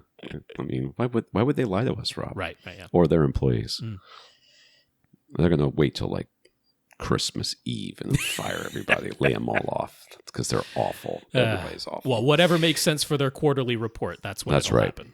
It can power 11 speakers itself, but if you add at least 2 channels of external amplification, it can process up to 13 speakers. So we added a Fosse 2-channel amp, and now he's running a 7.1.6 configuration. A while ago, he installed 4 in-ceiling RSL C34E speakers, but after rearranging the layout of his room a bit, the forwardmost pair of in-ceiling speakers are basically where top middle should be, and the rearmost pair of in-ceiling speakers is behind the seats about 2 feet away from the back wall. Mm-hmm. To make it into a 6 overhead speaker setup, he installed a pair of chain a 4.5 wedge-shaped speakers that he already owned up high on his front wall. Mm-hmm. So nearest you can tell from looking at Dolby's diagrams, he has front heights, top middles, top rears, but when you go into the Marantz's amp assign settings and tell it you have 6 height speakers, you can choose from several layout options, but the 2 available choices that come closest are fronts, middles, rears, or heights, middles, rear.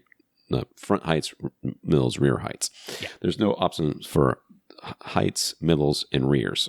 So front heights, top middles, and top rears. You would have fronts, forward and back, plus top middles, or you have tops, forward and back, plus top middles. They don't have the mix of front heights, top middles, top rears, or top fronts, top middles, rear heights. Yeah. So he asks, does it even matter? Is one of those choices better than the other? So it technically doesn't matter, but you should go with heights, middles, and rears because I think of heights, middles, DTS. Heights, yeah, front heights, top middles, rear heights. I'm sorry, yes, yeah. For Atmos, it really doesn't matter. You're not going to hear a lick of difference in terms of Atmos or the Dolby Surround Up mixer. But yeah, for DTS, there can be a mild difference in that DTS is essentially aiming for you to have heights. So if you label them that way, then DTS X and the DTS Neural X Up mixer work the way DTS intended. If you label them as top fronts and top rears, then the DTS systems will basically try to put some of the sound that they wanted in the front height into both the top front and your front main speakers, and they'll try to put some of the sound that they wanted in the rear height into the top rear and surround back speakers and try to do a vertical stereo imaging type of thing that really doesn't work. Whereas if you label them as front heights and rear heights, it keeps those sounds completely discrete. It doesn't try to do any vertical stereo mixing into speakers that way, and it just keeps the sound layers separate and more discrete and more audible that way. So given that it really doesn't make a lick of difference to Atmos, but it does make a subtle improvement to DTS, I would choose the front heights, top middles, rear heights configuration. Also, that works best for Oro if you ever want to use Oro, because your AV receiver does support that, and Oro also works best with the height labels instead of the top labels. So all around, that's the way to go. All right. Mohsen in Australia, again, another Australian. Mm-hmm. At this point, there isn't much else Mohsen can upgrade with his Tone Winner AT300 13-channel Pre-Pro. So even though we said they'd rarely get to actually play any sound. He's going to go ahead. He's going ahead and experimenting with adding a pair of front wide speakers to his setup. For those experiments, using a pair of Yamaha floor standing speakers that he already had in hand. The rest of his speakers are all clips. He followed the diagrams as far as front wide speaker placement goes. So the pair of Yamaha speakers are against the left and right side walls of the room and aiming at the front row of seat that's in the middle of the room width-wise. But since the door to the room is in the front right corner, his projection screen and center speaker are actually shifted over a bit to the left. So when it comes to his front left and right speakers, should he be aiming to keep them equidistant from the center speaker, or should they be symmetrical to the walls and the room itself, the way the front wide speakers are? So he's got... So the problem here is that the door is in the front right of the front wall. Yes. So like to the right of just to the right of the screen, basically, and it's sort of off. Like his right speaker has to, if you want to use the door and come in out of the place, you have to put the speaker almost on the wall. Yeah, because his front left speaker is very physically close to the front left wall. But if he makes that similar for the right speaker, for the front right speaker, puts it similarly distant to the right side wall. That works nicely for the doorway. It makes it symmetrical placement as far as the speakers to their distance to the side walls, but it's different distances to the center speaker and to the projection screen because that's slightly shifted to the left in this room. Right. So if you wanted to have the speakers equidistant, it would be in front of the door. So that's the takeaway here. Yeah. So he's asking, what's the best way to do it? So what do we recommend for doing this? And I recommend that you put your speaker in a place where it's not going to move again. That's what I recommend. Yeah. And I would center the center speaker underneath the image. Sure. In this case, your screen. Yeah. And then just move your right speaker off to the right wall. And that's kind of how that works. And then leave it there and not worry about it from that point on. As far as your, so in a perfect world, your wide speakers, what they are doing is sitting in the location where your first reflection point would be for your front, left, and right speakers. And then playing something at you that is actually designed to sound the way it should sound, if that makes sense. I mean, I don't know exactly why this, and I've never really understood why this is such a good thing, but anyways, Rob likes it, so I do like the front wide speakers, but I have a thought on their placement. In your case, you would say, hey, I need to put the speaker exactly where the first reflection point would be, but your first reflection points would be slightly different if you placed your speakers where the speakers are flanking. Minimally so, yeah. Yeah, minimally so. It's flanking the TV versus on the wall, because your left speaker is already on the wall because of where your TV is. Your right speaker will now be on the wall, which means that, in theory, your front, left, and right, your wide speakers are in the right place based on your speaker location, as long as you place them close to the wall in this case.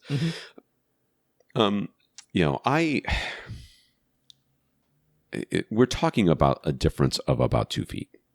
Yeah. That's what it looks like from here. And I mean, you can definitely, as far as the distance setting for the speakers and the trim level setting for your speakers, if any compensation is needed for that slightly asymmetrical placement of the front right speaker, you can absolutely compensate for that with the distance and trim level settings in your pre-pro. In fact, even the very basic automatic setup that the Tone Winner can nail that part as far as distances and trim levels go. And this is exactly why we have dedicated center speakers if you are happening to be sitting off center or something like that, so that it can lock that dialogue right to the center width of your screen if the phantom center would be slightly off because of the placement of the speakers relative to the seats. So I agree with Tom. I think the most logical setup in here is to have your front right speaker symmetrical for the room. It makes more sense for the doorway. It makes more sense for having similar boundary effects for the front left speaker versus the front right speaker. speaker. They're going to have more similar bass output because they're similarly distant to the side walls. That's another benefit there. You have a dedicated center speaker, so now we're not worried that dialogue is going to be pulled slightly to the right or something like that. It's still going to be lined up with the screen. The center speaker is doing its job. And then, as far as front wide speaker placement goes, I'm glad you did it the way that you did, because my experience has been plus and minus 60 degrees, exactly like Dolby recommends. And I say no wiggle room on that. Plus and minus 60 degrees and go exactly with that, which is what Mohsen has done for sure. So I agree with your front wide speaker placement there. There you go. Yay. Yeah. Was that it for him? Oh, he's got one how much does it matter if the front wide speakers are a different brand from all the other speakers in the setup? Would it be worth buying a new pair of Klipsch speakers to replace his Yamaha towers? I mean, we know you're going to do it anyway, Mohsen, because he's always so champing far you at the haven't bit listened to a dang word we've said. So why would you start now? Let's go with that. They can definitely be bookshelves on stands for one yes, thing. I think so too. Yes. You do not need tower speakers. Let's start with that. Second, I mean, Klipsch is a different sort of animal as far as their efficiency is concerned. They do have their own sound, and they also have a different efficiency. Even though I know a lot of people online like to talk about how Klipsch exaggerates their efficiency ratings, but because it's mostly the tweeter and not as much the woofers. Yeah. So, I mean, it's not quite as bad as some of these super high efficiency speakers where you try to pair them with a normal speaker and you cannot get the receiver to trim them to the same volume. Yeah. In this case, I mean, first of all, given how close the front wide speakers are, there's really no chance that they're not going to have adequate output capability. Yeah. I would not. I'm perfectly fine with you staying with these particular speakers, but when you do buy the Klipsch speakers that you are clearly already ordering, just get the bookshelves. Yes. Just get the bookshelves, because the bass output is not doing you any good. No, you can it's bass literally a waste of management money. that absolutely fine. Yes, in this particular setup, my truthful answer is I would be completely fine with you just sticking with the Yamahas and not spending any money, because primarily, as we explained with that Tone Winner 13-channel Pre-Pro, the only time the front wide speakers are ever making a single peep of a sound is when you're playing an actual Dolby Atmos soundtrack that also happens to have put an object-based sound into the front wide locations. I mean, that is a subset of a subset of a subset. The Tone Winner Pre-Pro that you have will never put any sound into the front wide speakers using the Dolby Surround Up mixer. It just doesn't put any sound into the front wides. They are completely silent all of the time.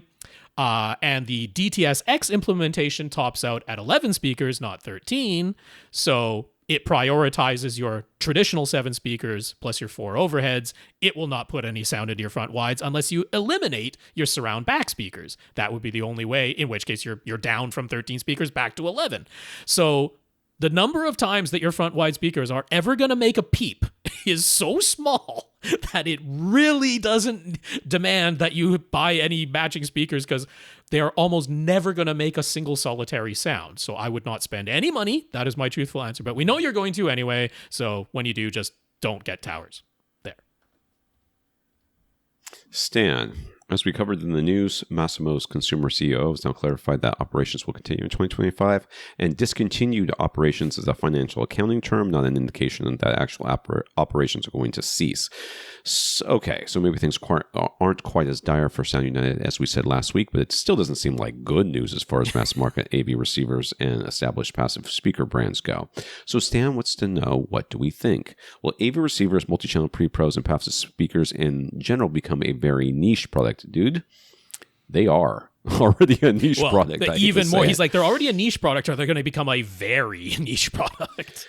Will consumers shift towards self-powered speakers of some kind? Is there genuinely still a need for a full AV receiver, a multi-channel pre-pro, and separate amps outside of the custom installer and high-end segments of the market? Because it seems to him that having a single eARC HDMI connection from your TV to a soundbar or a wireless speaker system, along with some virtualization and a bit of room correction, is probably more than enough to convince most mass market consumers that they don't need anything more complicated or expensive.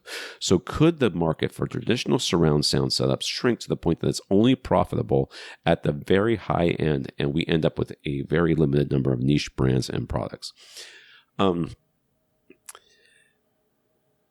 So it's kind of already there for the most part. I mean, I've been bemoaning how I feel like it is trending that way, that we're getting this even greater stratification between the mass market and the over expensive high end, with the middle being completely cut out. We're not quite there yet, but I've been bemoaning that I foresee it going that way, that seems to be the way things are trending, and I don't like it.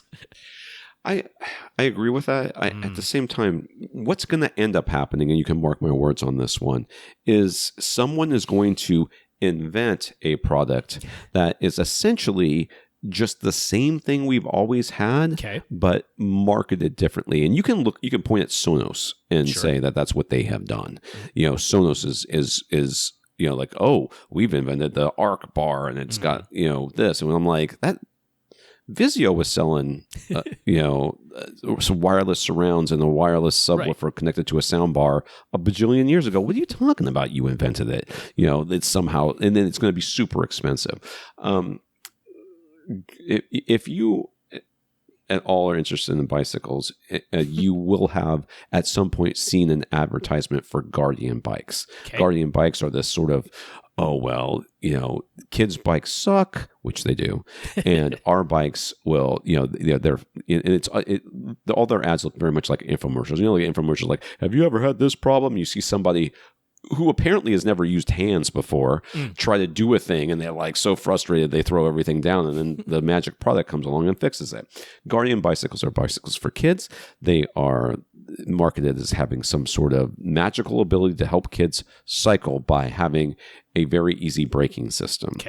And it's called a Sure Stop. It's been around for decades. I've taken them off bikes before because they suck. But what it essentially is there's a single brake lever. It's on the front, and what it does is it actuates the back brake, and the back brake has like this slider on it, so that if the bike is going fast enough and you brake hard enough, it pulls the slider that's on the brake pad itself. It pulls the slider so that it actuates a second cable, which then actuates the front brake. That's all it does. It's like, and it's been around forever. They don't work very well. They kind of suck. But Guardian bikes is like made in the USA. First of all, it's not. It's assembled in the USA. And in some place or whatever. And I got one of these bikes in a week or two ago to build. And we were all very excited because we looked in the box. We go, oh, this looks like it's put together pretty well, considering what I see from boxes that come from Vietnam and Thailand and these other places where they are often assembled and then put into a box and then shipped off for you to assemble it. And I took it out of the box and went through it and thought, this sucks. I mean, I don't know what they did, but they somehow did it worse than anybody else did. I mean, that bike was horrible to put together, and it was put together poorly. And if I can go into a vast amount of details, but the marketing on it is selling you a product that already exists as if it is somehow a magic bullet. And that's what I think we're going to see in home theater happening over and over again. And we see, I mean, last week, the week before, we had somebody who was like, oh my God, this new projector looks awesome. And we're like, it's nothing special. It's a DLP lifestyle projector. We've seen these before. These are not magic products. And that, unfortunately, is kind of how home theater is going. I do think that the base of home theater has increased, if that makes any sense. What I mean is like the bottom level. People know that TV speakers suck now. As a whole, people, that's the part of the zeitgeist is you need something. But it's definitely soundbar for the most of the mass market. That's what they're being pointed to, and that's what they're buying by and large. And there's nothing. I don't think there's anything necessarily wrong with that. But at the same time, I do bemoan the loss of this sort of middle ground. But consumers, we have to look at ourselves as being part of the problem to a certain extent. I've been in this game for 20 years, and every single day, and probably multiple times a minute, somebody says or thinks to themselves, I want to get a good receiver. I will spend up to $1,000 on it. And that has been the same freaking price in people's minds for 20 years. You cannot keep thinking to yourself, a good receiver costs $1,000 for 20 years.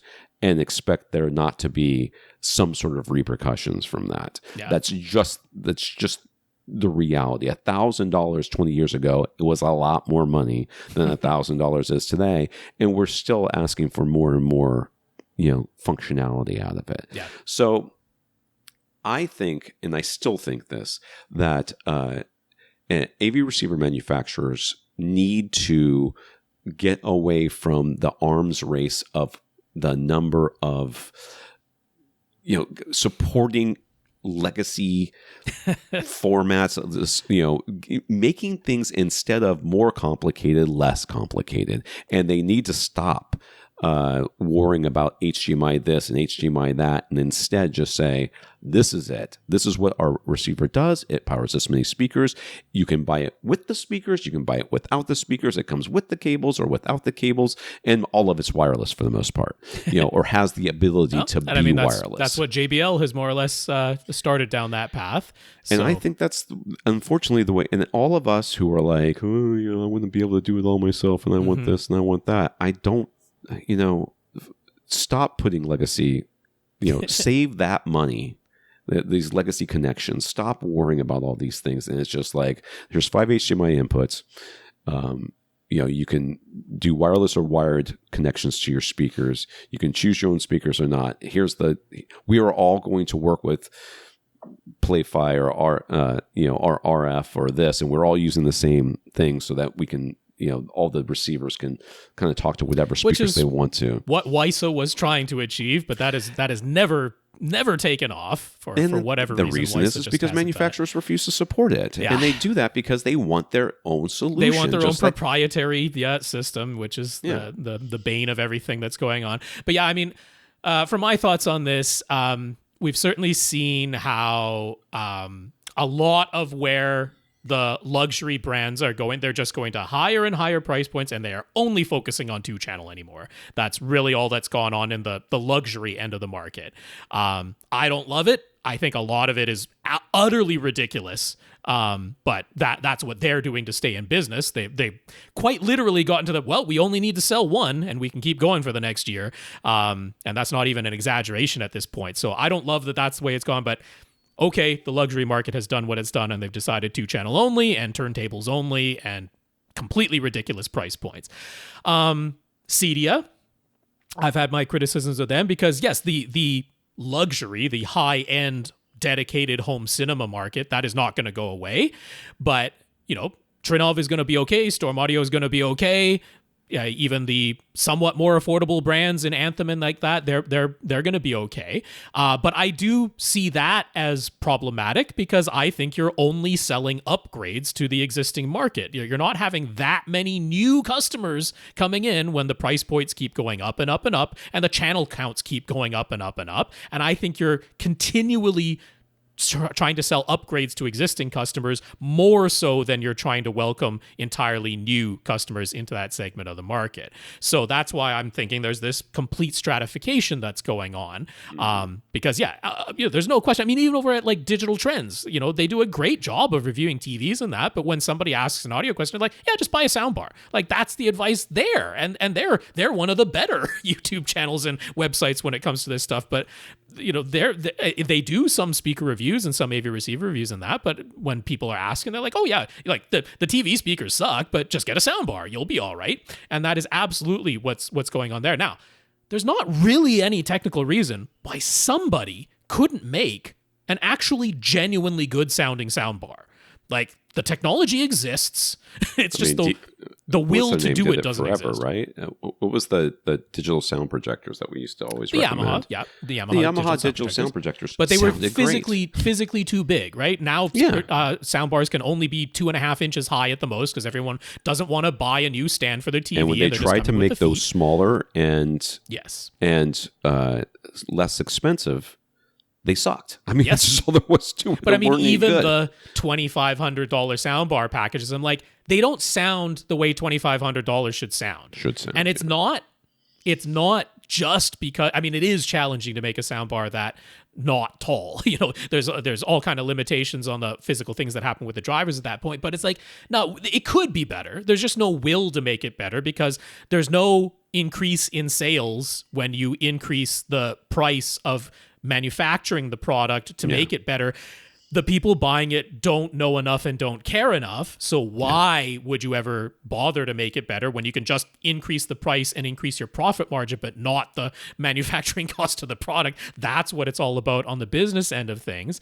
There are some companies, Sennheiser has tried to make genuinely good sounding sound bars, but they're really expensive and they're gigantic. They're way too big. They're visually distracting. They're too big to go onto your TV. There's problems there.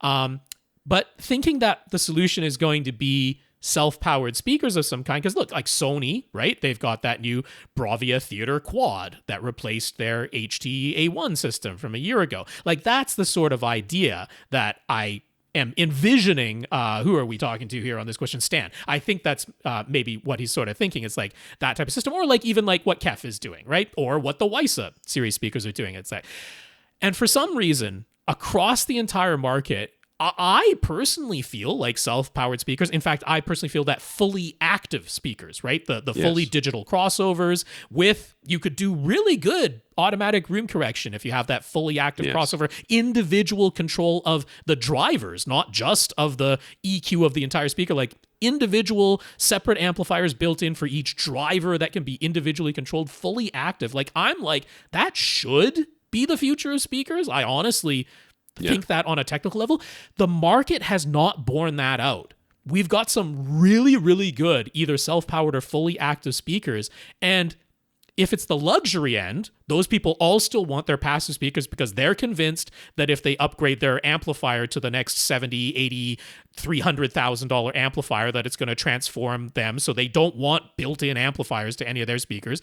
The Cedia people don't want it. Anthony Gramani is out there doing his with his built-in systems, but it's like, no, there's still the whole faction of people like, I want my separate amplifiers. I want to choose my individual monoblocks. I don't even want 15 identical monoblocks. I have to have a separate monoblock for each speaker in my system because it subtly changes the sound. Like, that whole luxury market is insane, in my opinion, but they don't want self-powered speakers for the most part.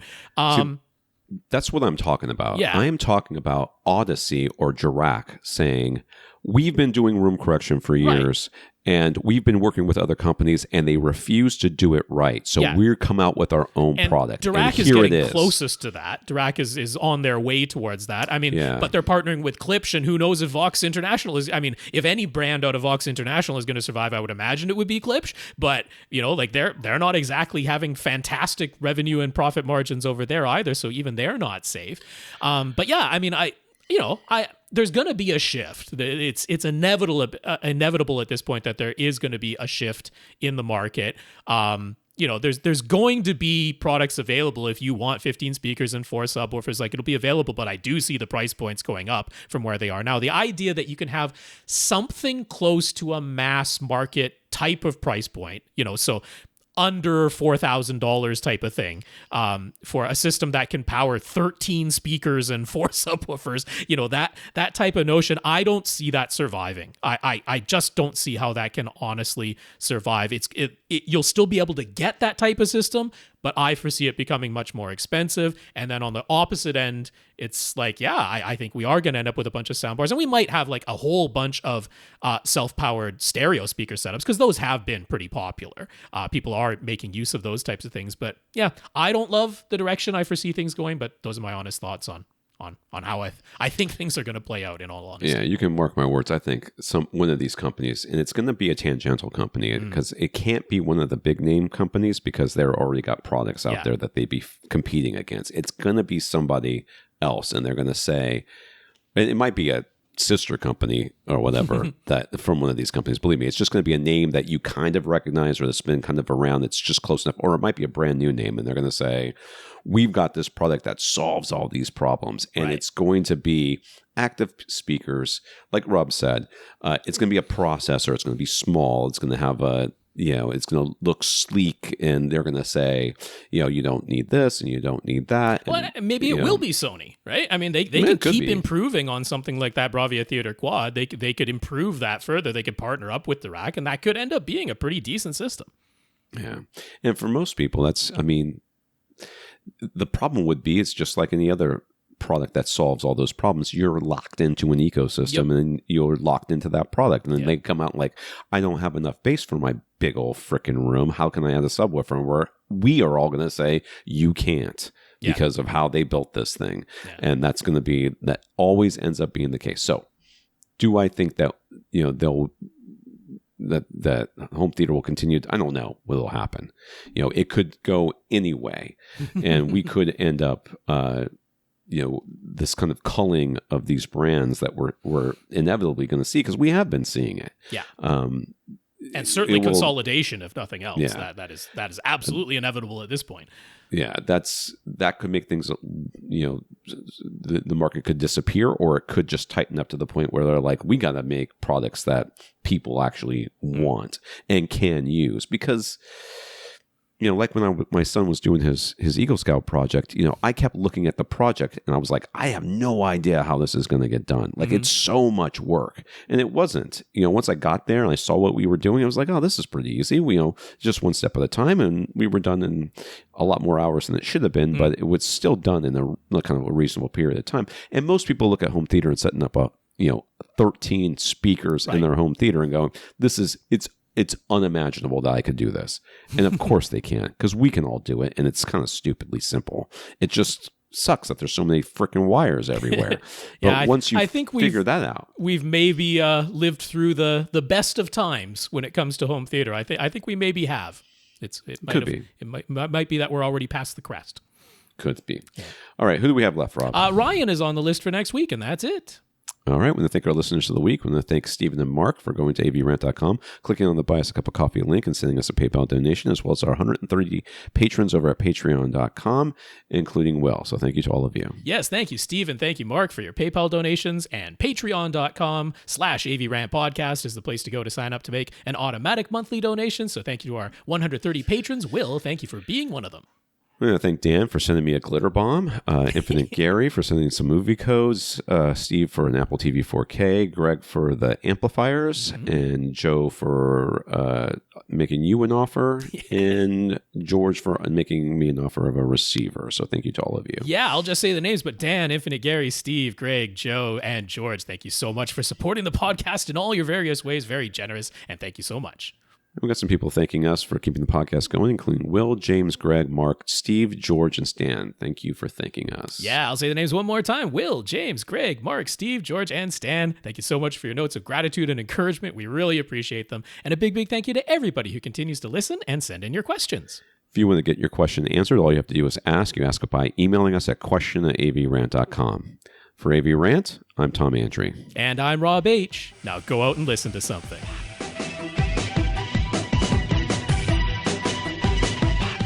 Want your question answered? Send it to question@avrant.com.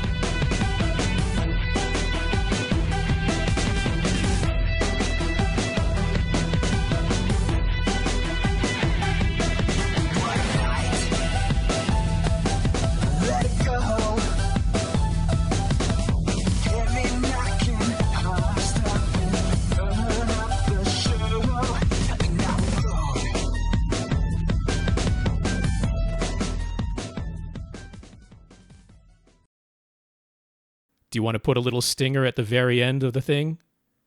I bought a Denon A1H. Because I was worried that Denon's going out of business. And I'm like, there'll never be anything. There'll never be anything better than the A1H at that price point. I spent way too much money. It's so irresponsible of me. This is AVRant. Now go out and listen to something.